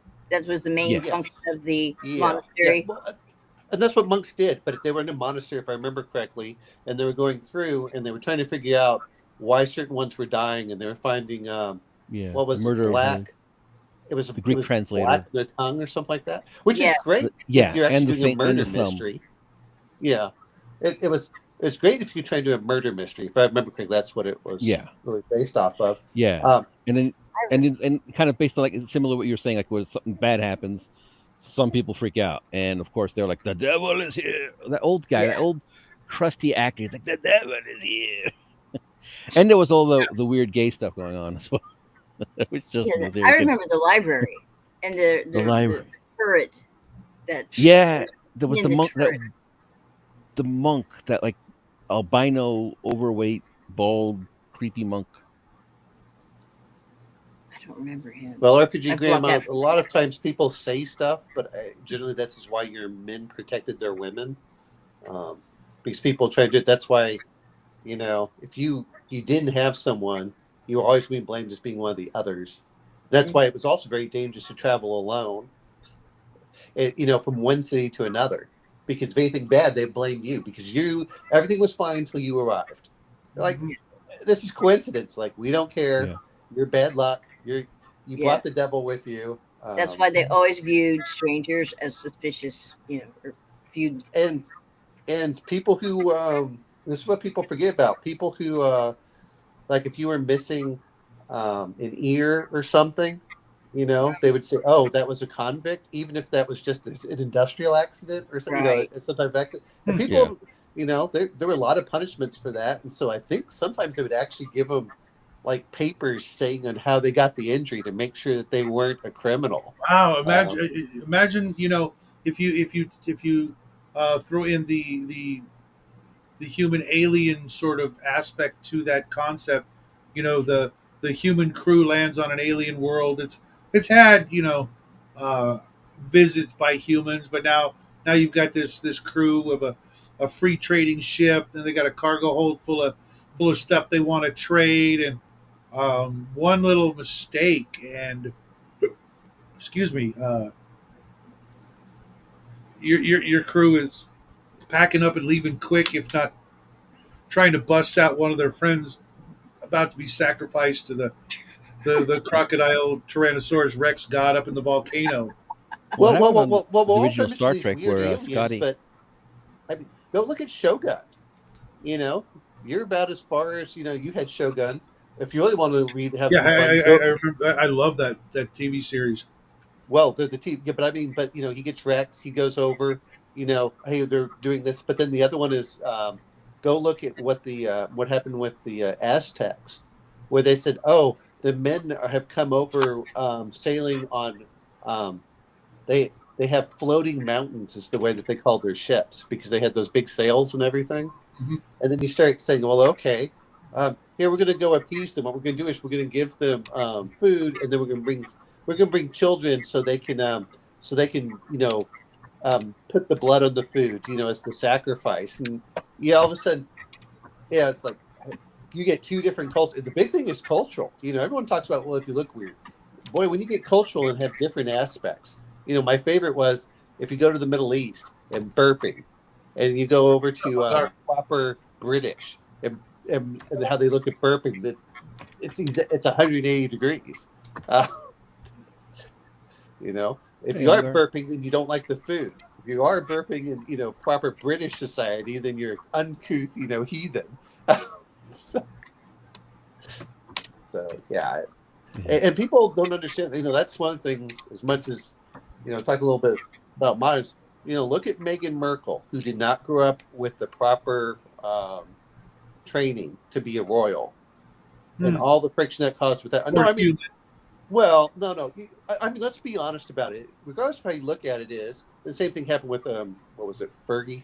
Um, you get someone from a different social class that isn't learning and may not want to learn because, like, well, okay, I came from a different culture, and all of a sudden those cultural conflicts will come in, and that's where you get the political aspect, and that matters even more whenever you start dealing with alien races. They will view things very differently. Well, our favorite of the Minbari versus the Minbari Earth War. What started that? Oh, we opened up our gun ports to show them that what we Respect. have. Yeah. Yes, Yeah, that's when that they. was so hokey, but They you could have know, done a better one. They could have done it better somehow. Well, it yeah, doesn't but matter. The point is that we're saying it's hokey, but remember, different societies have different aspects for things. I find it interesting. Do you open carry or conceal carry? And in some areas, they're like conceal carry because that's a courteous thing. In others, it's well, like, no, I'm there going was to a see your classic gun. one Yeah. in Star Trek Enterprise where they went to a world. I think it was the same world where Porthos urinated on one of their sacred trees, but they were all upset because humans eat food in public and don't like hide when they eat because eating is like a very like sacred and personal thing. So so that they were horrified that the Thank crew you, of the Raven. Enterprise, ate together and stuff like that, or they'd be smooching in the hallways, stuff like that. Okay, Raven, uh, always nice having you here. Thanks We'll for see having you, me. we'll see you Monday, if not sooner. Okay, sounds Enjoy good. your meal, and Have a good weekend, everybody. you Thanks. too. Raven. See ya. Bye bye. And but I mean, you can go look at this. Well, this seems hokey for this. No, you have to go look at different ones. I mean, On the right button. look at the samurai. Samurai, you only samurai are allowed to have the two the two swords. Yeah. Mhm. And You don't look them in the eye either, unless I guess you're another samurai. And it's weird how that's that looking people in the eye thing, like with Ellen and a few other Hollywood snobs have that policy. You're not allowed to look them in the eye. Obviously, it's because they're lizard people, and you can see the slitted pupil. But it's become it's like I've heard about that policy, if you will, with some of these people, in the upper echelons of society, more and more over like the last 2 years, and I'm like, piss off! You can't look me in the eye. You're hiding something. It's that simple. And Well, obviously they're hiding, the slitted pupil. Um, well, the other part is you start looking at don't talk to someone, don't do this. It's like, okay, and sometimes there's a method to the madness. Hey, I'm focusing on something. Don't talk to me because only certain people. And I'm not knocking it as if you're trying, the old mentat kind of mentality. People do focus on certain things. It's just like at work. You stop coming to my cubicle. Leave me the hell alone and let me focus on this instead of stopping by every 10 minutes to talk to me. I want to focus on doing my task. I understand some of that. But yeah, it's there's just, well, look at how you're supposed to drink from a wine glass. And why is that? It's because you want to touch as little of the surface as the commoners do. This is the sad thing is you start looking at it, looking at royalty. I'm talking about, because I love to learn about history. If you look at the royalty, look at what the royalty became post Renaissance, and what you'll find out is, like Winston Churchill and stuff. Why did all of this nobility in England try marrying American women? And it was about money. They didn't know how to handle money anymore, so a lot of them were effectively broke. It was like frowned upon to being sort of making money. It was Right. sort of should have just happened. to actually concern yourself with it, because that was, a sign that you didn't have enough beyond your, you know, your earthly desires. You were assumed to have more money than God, but if you started to act like you didn't, then you probably didn't, and therefore you were less deserving of your station. And yeah, Justin's playing hooky tonight, but good seeing you here. But no, I mean the reality of it is that they would. A lot of them weren't trained in those skills. They were trained in other stuff, and Mostly useless things. Well, their predecessors started knew how to do it, and that's part of the reason they would go through. But once you stop being the what I want to say, the military force, which is what a lot of nobles were. Once you stop being the military force for this, then you're going through and it's like, well, I kicked the people off my land because I wanted this pasture land, whereas they used to have like industry and stuff, and a lot of them did that. So what were they doing? They were marrying women from wealthy families in the United States, and that's what Winston Churchill's mother was, if I remember correctly. It's like, hey, this is her father has a bunch of money, and I need money. I can't lose my lands, but I can't afford to, keep up my staff. I can't afford to fix up my manor house. I can't afford to do all this because I kicked all of the people off, or maybe not even them. My grandfather. That reminds me of. Anybody ever see that show, Monarch of the Glen? No. It was a British show about a noble, lesser noble, had to come home and help save the manor because his family had pissed through all of his inheritance, and he was about to lose everything. It was an interesting little show, but some of it is if you look during as they kicked off, it used to be that they would have their own small industries. Well, they pushed off a lot of the peasants into the cities, but then they had no revenue except from pastoral lands, and that wasn't worth a lot of money. And so you're like, great, I don't have a blacksmith. I don't have all of these other things. So and so one show that was really cool like that was I assume it's a book because they've remade it into. I watched it in like the late '80s, and they remade it in the 2000s called Poldark. It's he's a gentleman, I guess, noble family, not much money, but he was also in the military. He was an officer. Comes back from the American Revolution with a limp, and he comes back to find that his love, this beautiful blonde woman, marries another man because he was away.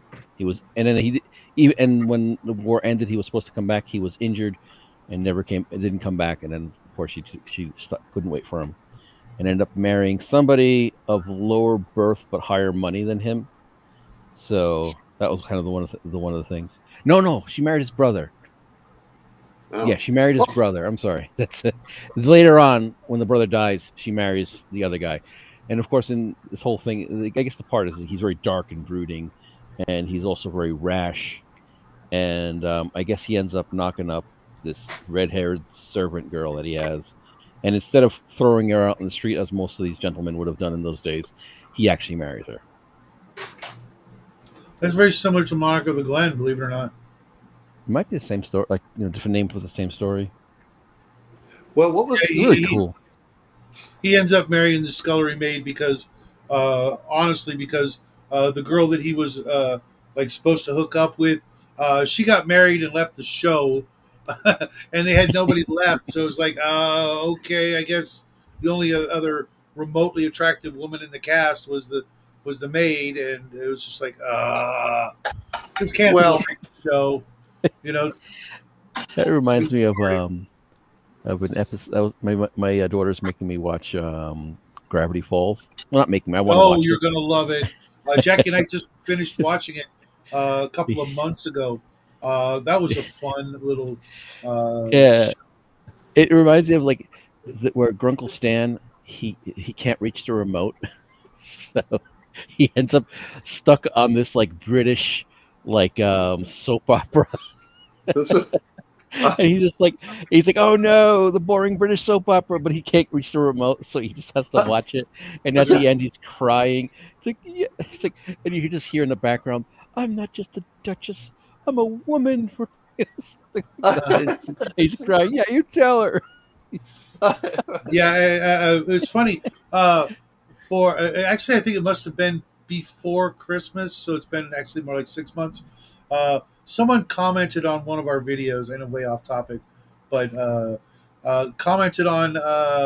We do the Christmas tradition where Jackie and I each exchange a gift on camera, and I bet Jackie that he was just going to be blown away with the little gift that I had gotten him, which was a Gravity Falls pocket watch.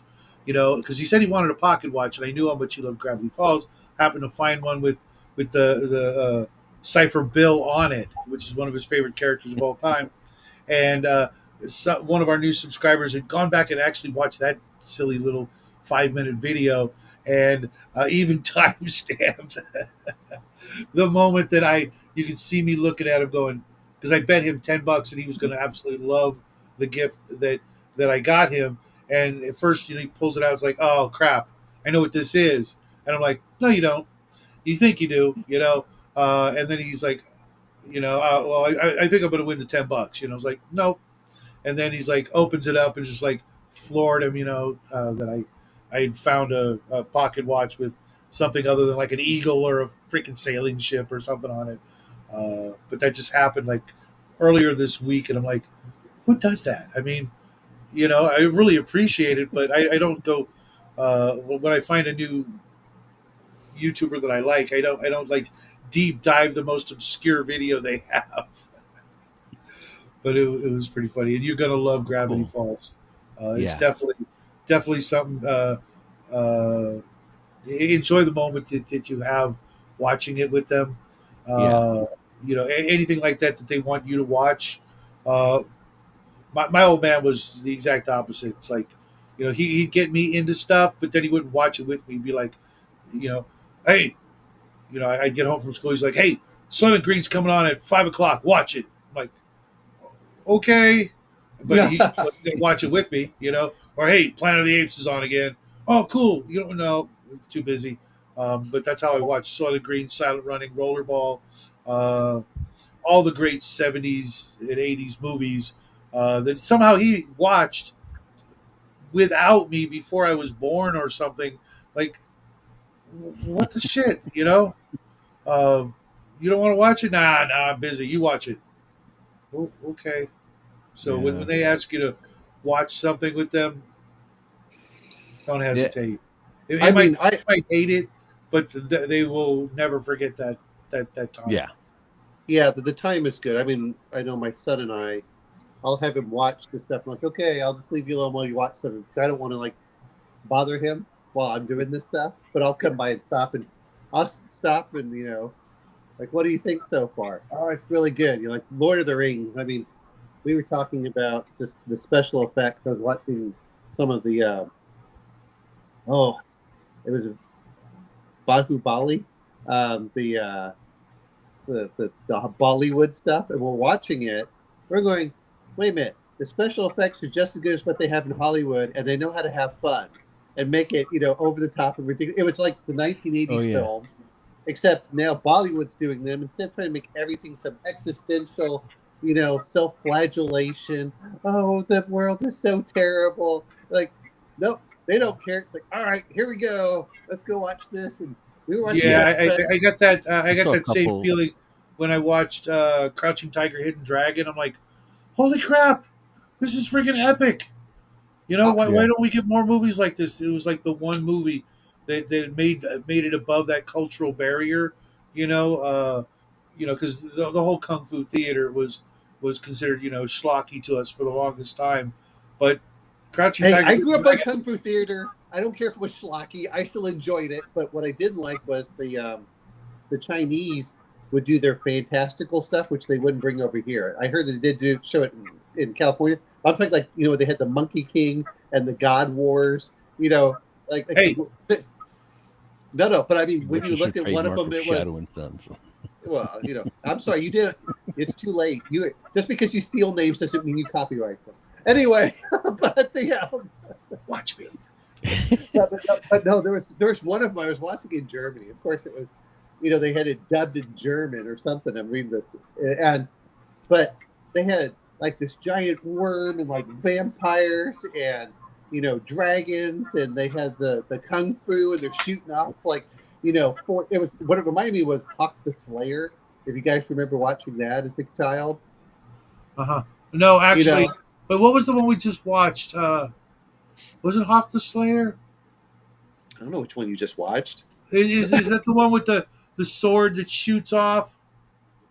That's, The blade. Sword and Sorcerer. That.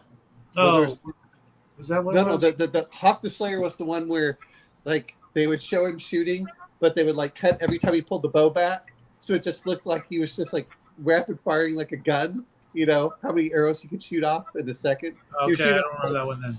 Oh, he was shooting off like 20 arrows in like 2 seconds or something. It was that kind of thing, like do. Okay.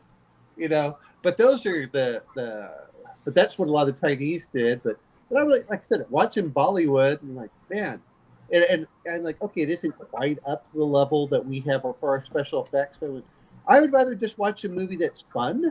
Just like I hate saying this, was it 2021? I said the best movie of 2021 was what was it? King Kong versus Godzilla. And you know why? I got exactly what the film title said. There was, I knew what I was. Yeah, that was one of the last movies I saw in the theater. Yeah. It was for me. It would have been a lot better if they would have picked somebody besides Samuel L. Jackson. I have grown to despise that guy. No. This isn't Samuel L. Jackson. Godzilla versus Kong? No. Samuel L. Wasn't Jackson. he in it? No, that's a different Godzilla. That's a different King Kong film. Was it? Yeah. Okay. Well, see, this. That was Skull Island. You're right. That was Skull Island. Yeah.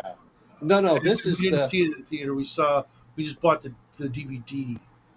Okay. No. This was the one where, but you got exactly what it was. Godzilla versus Kong. That's what I was like, all right. And unlike some of the previous ones they did, I got to see plenty of Godzilla fighting King Kong. I said, all right, I got it. What was that one called, Mark? Was it The Wizard or something like that? Oh my god, that movie was so. Oh, yes, yeah. We have to. Oh God, yeah. Um, And you could thank PewDiePie for that because he was talking about it, and of course that was back when Jackie watched stuff like that, and it's like, oh my god, that was so bad. There were a lot of them though. I remember one was the flying guillotine. I was just yeah. thinking, dude, get out of my fucking head. I was just thinking that. That Wait a was minute, wait a minute. creepy. Can you forget the? Oh, if you guys watch Kung Fu Hustle. Yeah, that's I a good haven't one. seen that yet. I haven't seen that yet. Oh, The it's Axe pretty, Gang.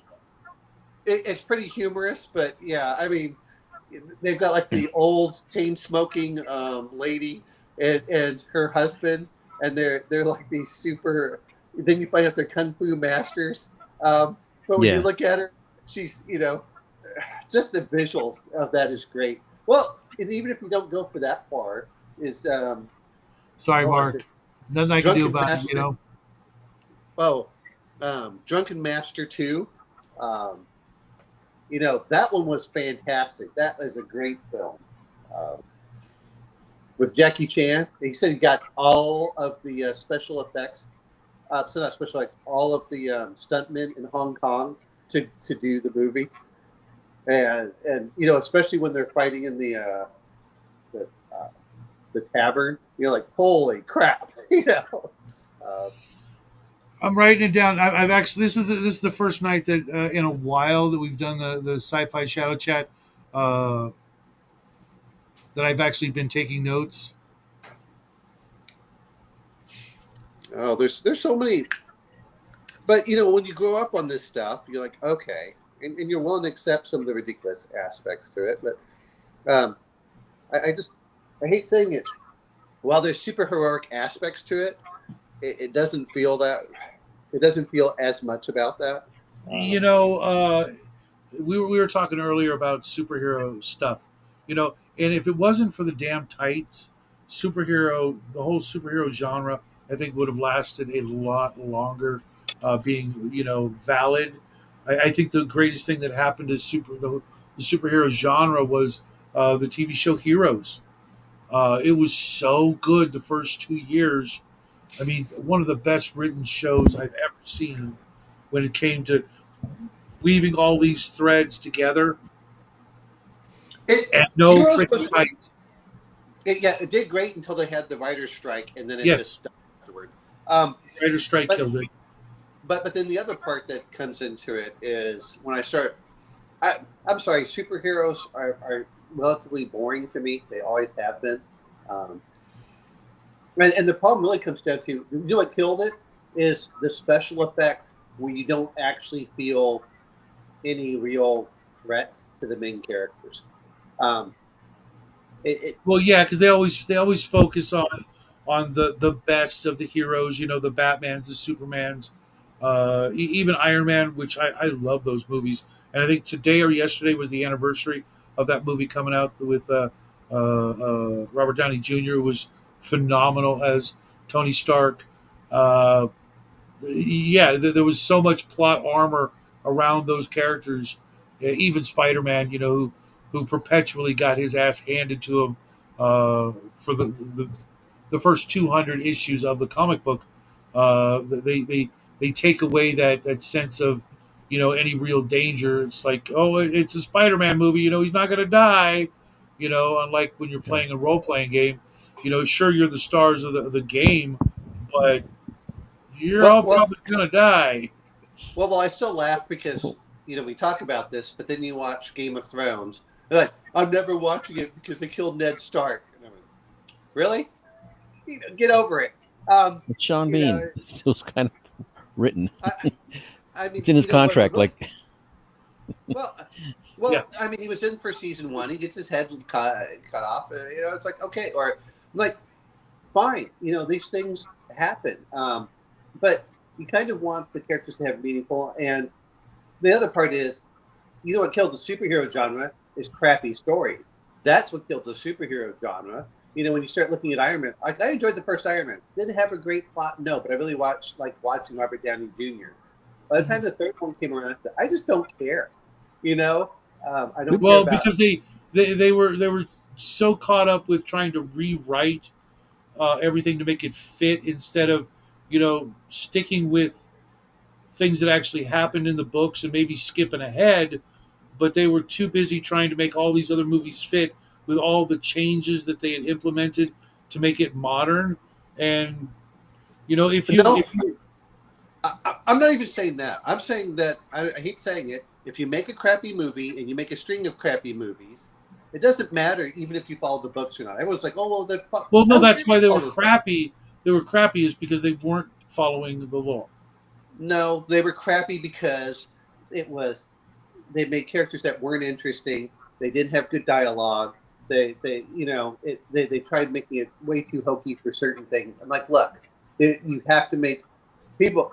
It's just like Men in Black. You can make a great movie, but don't make it. But don't make another movie without having a script. I mean, I don't know why that's so hard. That's why Christopher Nolan did really well with his Batman. You know, hey, guess what? We're going to do a script. We're going to do this. We're going to do this. Oh my God, I am still every time I see a commentary on Heath Ledger's Joker performance, I'm watching it. It, Just, it, but but wow. but but you have great actors. You have all this other stuff, and you're like, okay, I can forgive certain things. Just like some of the stuff that we watch are fun. It's like okay, but if the movie is bland and uninteresting, it's like there are tons of those movies. Do I ever want to go back and see some of them? No. Some of them were good. I don't even like superhero films, but I can say this much is, the first few X-Men were actually pretty good. Under the weird O'Brien singer, um, and that opened up some of it. But like, I didn't like Blade. I just didn't. It's like I didn't okay, like it either. The but one thing with make a the good whole movie. Go ahead. with the Sorry. spandex thing, I guess in some of the genres they do explain it. Where like I think it's Watchmen, they were just using it to disguise themselves and in something weird, and they couldn't, so you couldn't basically keep your secret identity going. Right, right. Because the criminals started dressing up in costumes to pull heists because they thought it was fun and Yeah. funny, also to disguise themselves, and the vigilantes had to do the same thing. And in some superhero stuff that like with the Fantastic Four, their costumes had to be uh, made so that they could withstand their abilities. So Johnny Torch Mhm. wouldn't end up naked at the end of every comic book because he Mm. burnt off his costume, and Reed could stretch in his costume and not have his costume look all weird because his arms are out to here and it looks like he's wearing a onesie from a toddler because he's all stretched out, stuff like that. I get that, but you know especially during the 80s slash I wouldn't say the 90s when it was chock full of big busted women wearing ridiculous outfits that as soon as they threw a punch they were going to have a wardrobe malfunction, and that was just purely for a certain demographic. When you put people with unusual abilities in a contemporary setting, but you don't dress them up like clowns, you get to tell a more believable, realistic story, like Firestarter from Stephen King. I'm not a big fan, but that was a superhero movie in a way. You know, Well, Yeah. Supernatural is fine, but again, if you look at that one, is they're not superheroes. They still can die from normal aspects. That's the thing is, and the problem really is, people forget about this, is superheroes have replaced God. That's really what happened. yeah. Superheroes, DC started that with their brand of it, creating a modern mythology with people like Superman and Green Lantern and even Batman, were these larger, not only larger than life, entities, but unkillable, undefeatable, paragons of their sphere, if you will, whatever it is that they're have control over, to where that's literally what they were doing was was creating, mythology. When you look at characters like Daredevil and Moon Knight and even Batman, the characters if you shot them, they would die, but they had extraordinary abilities. Even Spider-Man, if anybody ever actually was able to shoot him, other than the Punisher, he would bleed out. Yeah, Yeah. I'm not disagreeing with you, Mark, about Linda Carter. But yeah, no, I I can't argue with you, Mark. When you're right, you're right. And but a dollar bill, that was, yeah, done in by his cape. No. Watchmen is one of the best movies of all time. So I'll you're tell not you gonna my The favorite. Talk about superhero films is The Incredibles, the original. That was, but never that's saw all that was pretty cool. Elastigirl. tongue in cheek and fun. And it's like, okay, but that's this was the problem I have with most superheroes. I'll just sit back. I know what's going to happen. I really don't care. They're going to do this, and it's hard for me to get invested in the characters. Now, if the characters are going to die, which happens in other stuff, it's like okay, but Yeah, that's why for me, I always, for the most part, stuck with the more down to earth characters. I never got into Superman or Green Lantern. Um, my heroes of choice were the ones that, you know, were heroes because they chose to be heroes, and took the chances, of their profession, and not, well, there's no, I can't do anything else but this because I'm so powerful. That's boring as hell, you know. Yeah. Uh, Now, in the Watchmen, the superheroes don't have superpowers except for Manhattan, right? Or is this? I no, mean, Osmandius did as well. oh, yeah, okay. He was not only he was somehow, because he was the smartest human ever born. He figured out a way to make himself better at other things by using his big brain. That's why he was also the fastest man on the planet and able to catch a bullet, because he figured out how to do that using his brain. Which is why, like in D&D, I've said, and other RPGs, if intelligence is your highest stat, you can figure out how to improve all your other stats, because if you're smart enough and dedicated, you can go work out. You know, except that here's the funny part. Accept your wisdom. you could literally. I disagree. You could literally, spend the time to read all of the ancient wisdom texts you can get your hands on, and that would do the same thing. I have found exactly the opposite. The smarter the person is, the more lazier they tend to be, unless something else comes in. We're talking about D&D characters that are hyper focused, and won't let go of that bone once they get a hold of it. If you told your D&D or your game characters, it's like, well, yeah, if you spend the time, you can start raising your stats through reading or exercise or whatever. That's all they would do. They wouldn't even adventure anymore. They would just study and work out. Uh, you know, until they were all 18s, and then, like, all right, let's go on an adventure, and that would be lame and retarded, because everybody would be nothing but 18s and arrogant as, well, me. Well, you know what? You can do all 18s, and then that's the same as having all zeros. Well, I mean, not compared to everybody else, though. Well, Which I was thinking about earlier with the eugenics, on a world, or in the future, or what have you, the Gattaca thing. Uh, those people would have, yes, they would have 18s and everything, and 3s in charisma. well, no, the problem wasn't with their charisma. If you looked at it, is how easy were they to fool? They were very easy to fool because they assumed that they couldn't be fooled, and I've heard that from a lot. Yeah, of yeah, that's a good comments. point. That's actually a really good point. Because and to be fair, as I've been caught by this too sometimes, which is you think you know more than you do, or you overestimate. It becomes a part of an arrogance. I even heard this from one engineer I talked to. He said, "Be very careful about being smart enough to think that you can discount on how something's going to impact." Because, and this is where, part of me, and I say wisdom, really that's willpower. But then the other part also comes into, you got to learn. How many people have we seen that have been super smart? It's like, do you just not learn anything? they don't seem to learn from experience. They're really good at book knowledge, which is where, to me, intelligence really tends to come into it. And then you're like, okay, but you haven't practiced the other stuff. You haven't done this, and Mhm. I was, Real quick, Grandma. Personally, I hate war paint and makeup, plastic surgery, and all that crap.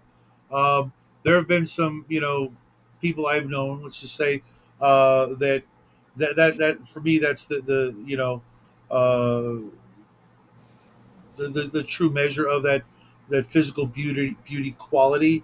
For me, the first date was always going swimming or going to the beach. So all that crap gets washed away. On a superficial level. I don't know why these people do the things they do and why makeup became such a big thing on this planet. It's really, to me, it's really kind of gross. Um, so, you mean using lead makeup to make your face look white? Which is what they used to do during the Roman era. Um, no, I mean, if you start looking at this, and here's what it comes down to is I'm not even against plastic surgery in certain cases, but what really bothers me is you're trying to do plastic surgery so you don't look normal, which gets you in that uncanny valley aspect. It's yeah, like people that put. It's not that you can't look. I understand if you're going to, especially, if you've had some disfigurement or stuff like that, or like, okay, I've got this. that's not even the same category. When it's purely to to look better than you already do, and you already look great, then you've got a screw loose and uh, need to be banned from any more procedures, because some of these nightmarish results of celebrities that have gone under the knife again and again and again I mean, when they're Melanie already a Griffith. Yeah. celebrity. Like those Christ. twins, those two guys. They just look like, I think they're dead now, but they still like big lips, and it was bizarre. Well, but again, that comes down to the uncanny valley. When you're looking at someone like your forehead doesn't move, your eyes don't move, with the wrinkles, your you can't, and people forget those little micro expressions matter, and you've got that. My whole career was based on that. If everybody had went under the knife and did the Botox and all that crap, I'd have been out of a job and probably not here. Being able to read those things, they're oh my god, they're so important, and we're going to find as more and more studies uh, go into it. We, we communicate so much consciously and subconsciously without words. That one, that again, that classic episode of Next Generation, where the aliens were doing some weird shit, like trying to force them to do things, and they were all telepathic or something, and Picard was able to with a look and a wink and a nod or whatever, get them to put those aliens in a force field, without communicating, and the aliens were baffled how they could do that. You're not telepathic. Yeah, but we've got these other things going on. Well, and again, a lot of it is that body dysmorphia that comes into it. And you're like, and I don't want to put this, which I don't understand. Exactly, Grandma. Absolutely destroyed themselves. They now look more like liches and undead, and they forget they got where they are to be able to afford those ridiculous procedures because of a talent, and a look that should have been enough for them.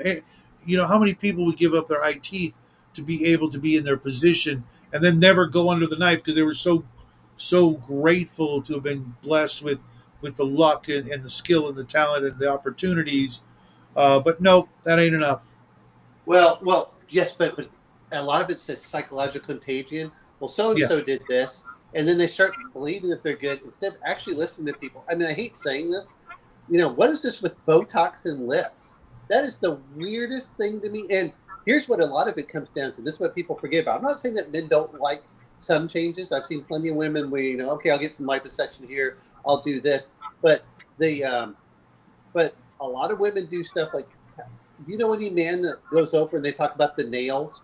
when these women spending $150 or $200 in nails. I don't know a single man goes, "Wow, she's got great nails. That makes her look great." Women are doing It's that one thing of the for most other women. repugnant things I've ever seen.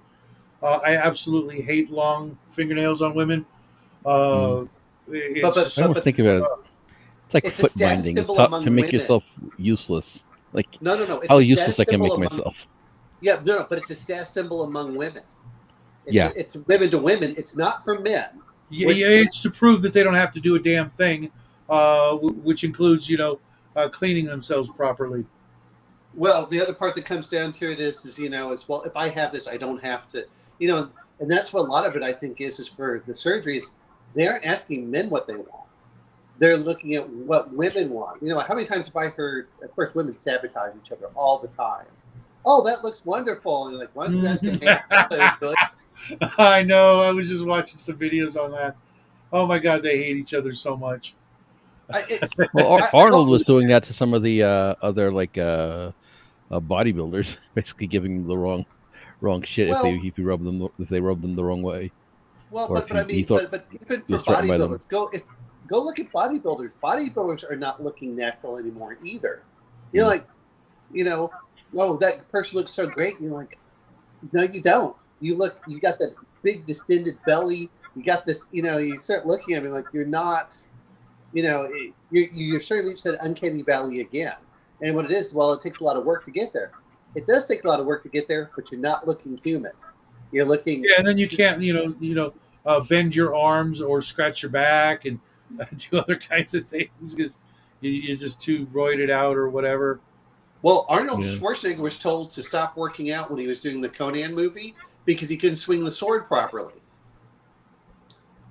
And you're like, no, you want to be functional, and that's something that I actually like looking at. I was doing some stuff for my own exercises, and I look at certain people like, okay, what are the people that I want to look like? I'm like, I want to look like the people that look functioning.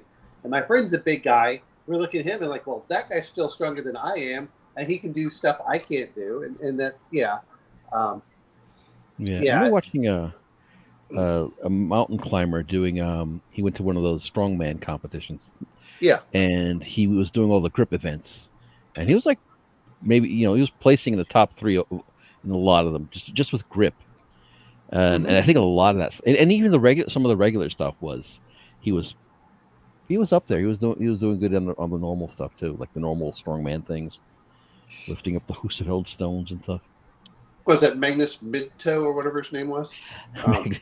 Magnus Migtow. No. If you actually, it's like I just picture like a. Yep. Sorry. But no. I mean, if you start looking at him, That's funny. He's a fairly short guy, but it's like okay. But I know he's been doing the military stuff. It's like, well, all right, you can pass these military tests, which and that's great. But yeah, I want someone that looks natural. For what I mean by natural is not that the people don't look healthy, but I want someone that looks like they can actually do all the stuff that's functioning. I'll tell you this much. Yeah. As much as people talk about female gymnasts, if you look at the power of the male gymnast, you're like, holy crap. And that's kind of stuff I want to see, like with my characters. I want to see my characters do that gymnastic or, like you said, climbing, where you're being functional. What was that other guy? There's that guy that does like medieval combat. He's German. He was showing them climb walls in full armor, in full plate armor. And he did in samurai armor too. And I was like, oh, well, that's kind of cool. Yeah, I like the guy. Was it Modern History? I think it's called. Yeah. He does like a lot of that medieval stuff. Wears the armor. That he also owns horses. Renegade Games, and he owns the right to Judge Dredd. Judge Dredd. Mm-hmm. Yeah, I think I saw an interview with him on what's his name? Lindsay Page interviewed him. That's one of like I was like surprised. I guess he's one of those like just people that get stuff done. Like, well, what am I doing with my life? But I like looking at that, and you start looking like, okay, what have you, and you're right. It's hard to keep that same body, and some of that is genetic, and then some of it is, but you have to be healthy. And are you healthy? Real question. And when I was listening to someone talk about the maintaining that level of leanness. Like I always felt like crap. I had a headache. Yeah, you look great, visually, but you can only maintain it for so long. Well, Hugh Jackman said that he had to dehydrate himself for 3 days, before a shoot, uh, Yeah. just to get that real lean look. I have a coworker of mine that has cerebral palsy, but he did the bodybuilding, and they gave him a low score because he hadn't done enough social media. Oddly enough, it's not that he physically wasn't in good shape. It's we sure realize just how political some of these things are. Yeah. Well, you didn't promote this, you didn't promote that, you didn't do this, so we're giving you a lower mark. It's like, well, okay. If you also one thing is look at what you were like kind of related to what we're talking earlier, like women do these things that men don't really care about. Like in terms of like a body look, in terms of what a fit body look that a woman is attracted to is a soccer player. That's what they like. Yeah, that's their sort of, at least on average. Most women, I will, some girls are like muscles, and some girls don't, and some girls Well, might like somebody skinnier. But Yeah, it's actually kind of surprising. In a lot of countries, they actually really frown upon that. Like the Philippines, they if they see, if you're like jacked, they really look down on you for that, or at least that you're not, husband or wife material, uh, because everybody there is so uniformly thin and and in other places where if you're overweight because the poverty level there is so great, they actually are attracted to that because it means you can afford to eat whatever the hell you want. you, It's you, really you, weird. you mean the fat banker look from the late 1800s? I mean the Kim Jong Il look. No. I'm talking literally. That's why they looked like that. Is Yeah. The fat banker look with everything else, because that was a sign of wealth. Yeah. Not a sign of health, but a sign of wealth and Yeah. status. Those are the things that, yeah. But go look at the old Hercules statues, like from the he was pretty the jacked. Greek era. No, I mean from the Greek era. When you look at those statues, Yeah. and don't get me wrong, they have almost like no. I mean, it's all muscles, but they have a different body form than what you see in the modern bodybuilders. Yeah. It's much more of a functional form than having. Oh, I'm Yeah. gonna have this. What do they call it? Like farmer strong. Yeah, yeah. Where they get that from actually doing things, not just leisurely working out. I know that's not a proper term, but if you literally have the ability to just do that, 6 8 hours a day of working out, you know what's your actual job? What can you do? Can you change a tire? Are you too roided out or ripped that you can't bend down to do some of those things? Versus the people that are in great shape because they are literally working their ass off every day, uh, doing Well, something useful. I'm going to bring the other part too, and I know it's one of the stuff I'm trying to do my training for is you have 6 degrees of motion effectively. You know, it's like just being on but a lot of bodybuilders tend to do it only in 2 degrees of motion. And so I was listening to one of the guys. He was, he trains movie stars. He said you have to be very careful with them because they'll think they can swing a sword, but they haven't trained their tendons and muscles, and they'll dislocate an elbow because they're doing the twisting motion, and they haven't built up the tendons for those directions of movement. Mm-hmm. They're Mm-hmm. physically they're impressive, as far as just pure weightlifting, but trying to be functional. It's like no, we want to be functional as we get older because that matters more. Um, it's and then the other part is it's like okay, you gain muscle mass by doing a lot of steroids and stuff like that. It's like okay, but I just go look at Harrison Ford, and I'm not saying that he was he wasn't ripped during the Blade Runner or Indiana Jones, and I'm probably that much more of this body as I get older. Yeah, but he could do his own stunts. In Indiana Jones, he was doing his own stunts because he could move, he could bend, he could take the punishment, and was pretty active, doing a lot of different things, not the same repetitive workouts that become so popular. Even if they mix it up, like I said, can you scratch your back? If I can't scratch my back, um, that's gonna suck. Well, You know. how many bodybuilders do you see that can't extend their arms all the way? Because the way that they're building it up, but they don't stretch out their ligaments and tendons, Mhm. so their arms always have kind of this angle to them instead of stretching out. And that's what the other one that you look at is speaking of actually who looks really functional has remained great was Tom Cruise. Again, Well, I mean, I kind of look at it like Stallone, Rocky versus Drago. That's why he won, because he well, was yeah, but doing. but, but I mean, Rocky was. I mean, come on, there were plenty of steroids there. I mean, Yeah, but I mean, if it was a real thing, Rocky was doing all these intense, crazy, versatile exercises, whereas Drago was like using the most scientific, you know, yeah. proven methods to just do the one thing, and that's why he lost. Rocky was running and chasing chickens, and doing chopping firewood and all kinds of crazy crap that was designed to make him more versatile Yeah. versus Yeah. just being a It was also powerhouse. him going back to his roots. Him just exercising whatever he could do. Like in the first movie, he was punching sides of beef, and he was Mhm. just running up just the stairs at the courthouse, and or wherever that was. And so it's sort of like, yeah, I think it was also kind of like a literary device as well. Like it's sort of just to bring him back to where he started, because Mhm. after all this stuff had happened But to which him. which was he had a job, well, two jobs. One was breaking thumbs, but the other one Yeah, was lifting heavy weights, and it being in the in the yeah, freezer, and chopping up meat and doing something useful and taking for his other retarded people, girlfriend to the zoo.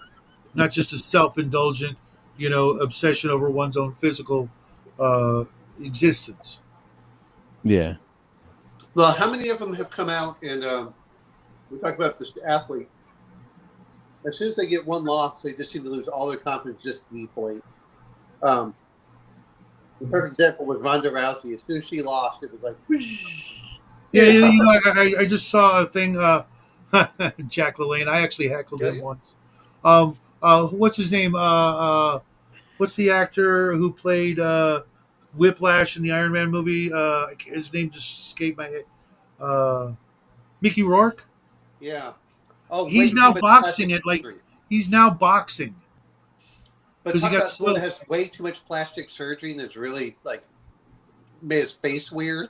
Uh, mm, Well, I think that was other stuff, including boxing at his age. But he's boxing now because he got so fed up with how feminine and girly Hollywood has gotten toward men that he just said, I'm going to find the most masculine thing I can do, so that way when I shuffle off that mortal coil, I will still have some testosterone mm, left in it." well, and even Simmons. even even what is Sylvester Stallone 79 or something?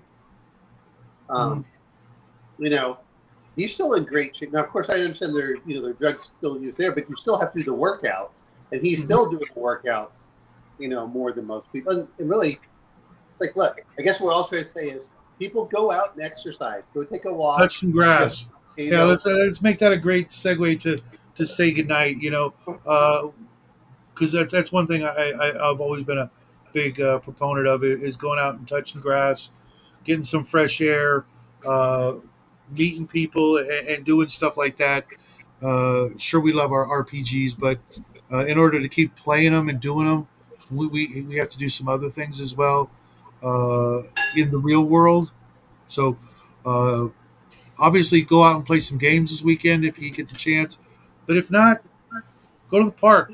Do like our friend Bubba, go on a 5 mile hike, or something like that. Uh, yeah, because I want to see you guys all around for many years to come, so that when we're not doing those things, we can be playing some RPGs online or maybe eventually in person. Well, the other part is, guys, it will make your life so much better because I know if I was sedentary, man, I got more injuries from being sedentary than ever doing movement. So. Mm-hmm. It's like I slept wrong. Ah. I know. You laugh at that, but that happens way too often. It Yeah. happens way too often. It's like, how did the world did I pull my muscle in my back? Why in the world is this? You're laughing, but I know it's happened to me. I'm like, wait a minute, how did I sprain my ankle while asleep?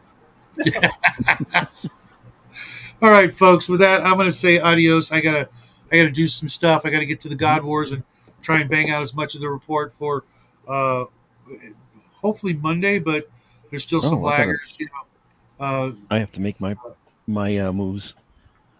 Well, don't don't make all of them until I send you a private message. Any of you guys out there, because I have some private messages I have to send out to some folks, not everybody. But I will see you guys probably not tomorrow unless we're gaming together. So I'll see you guys Monday on Justin's show.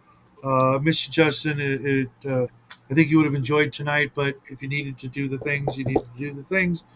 And I will see you guys all real soon. Happy trails, everybody.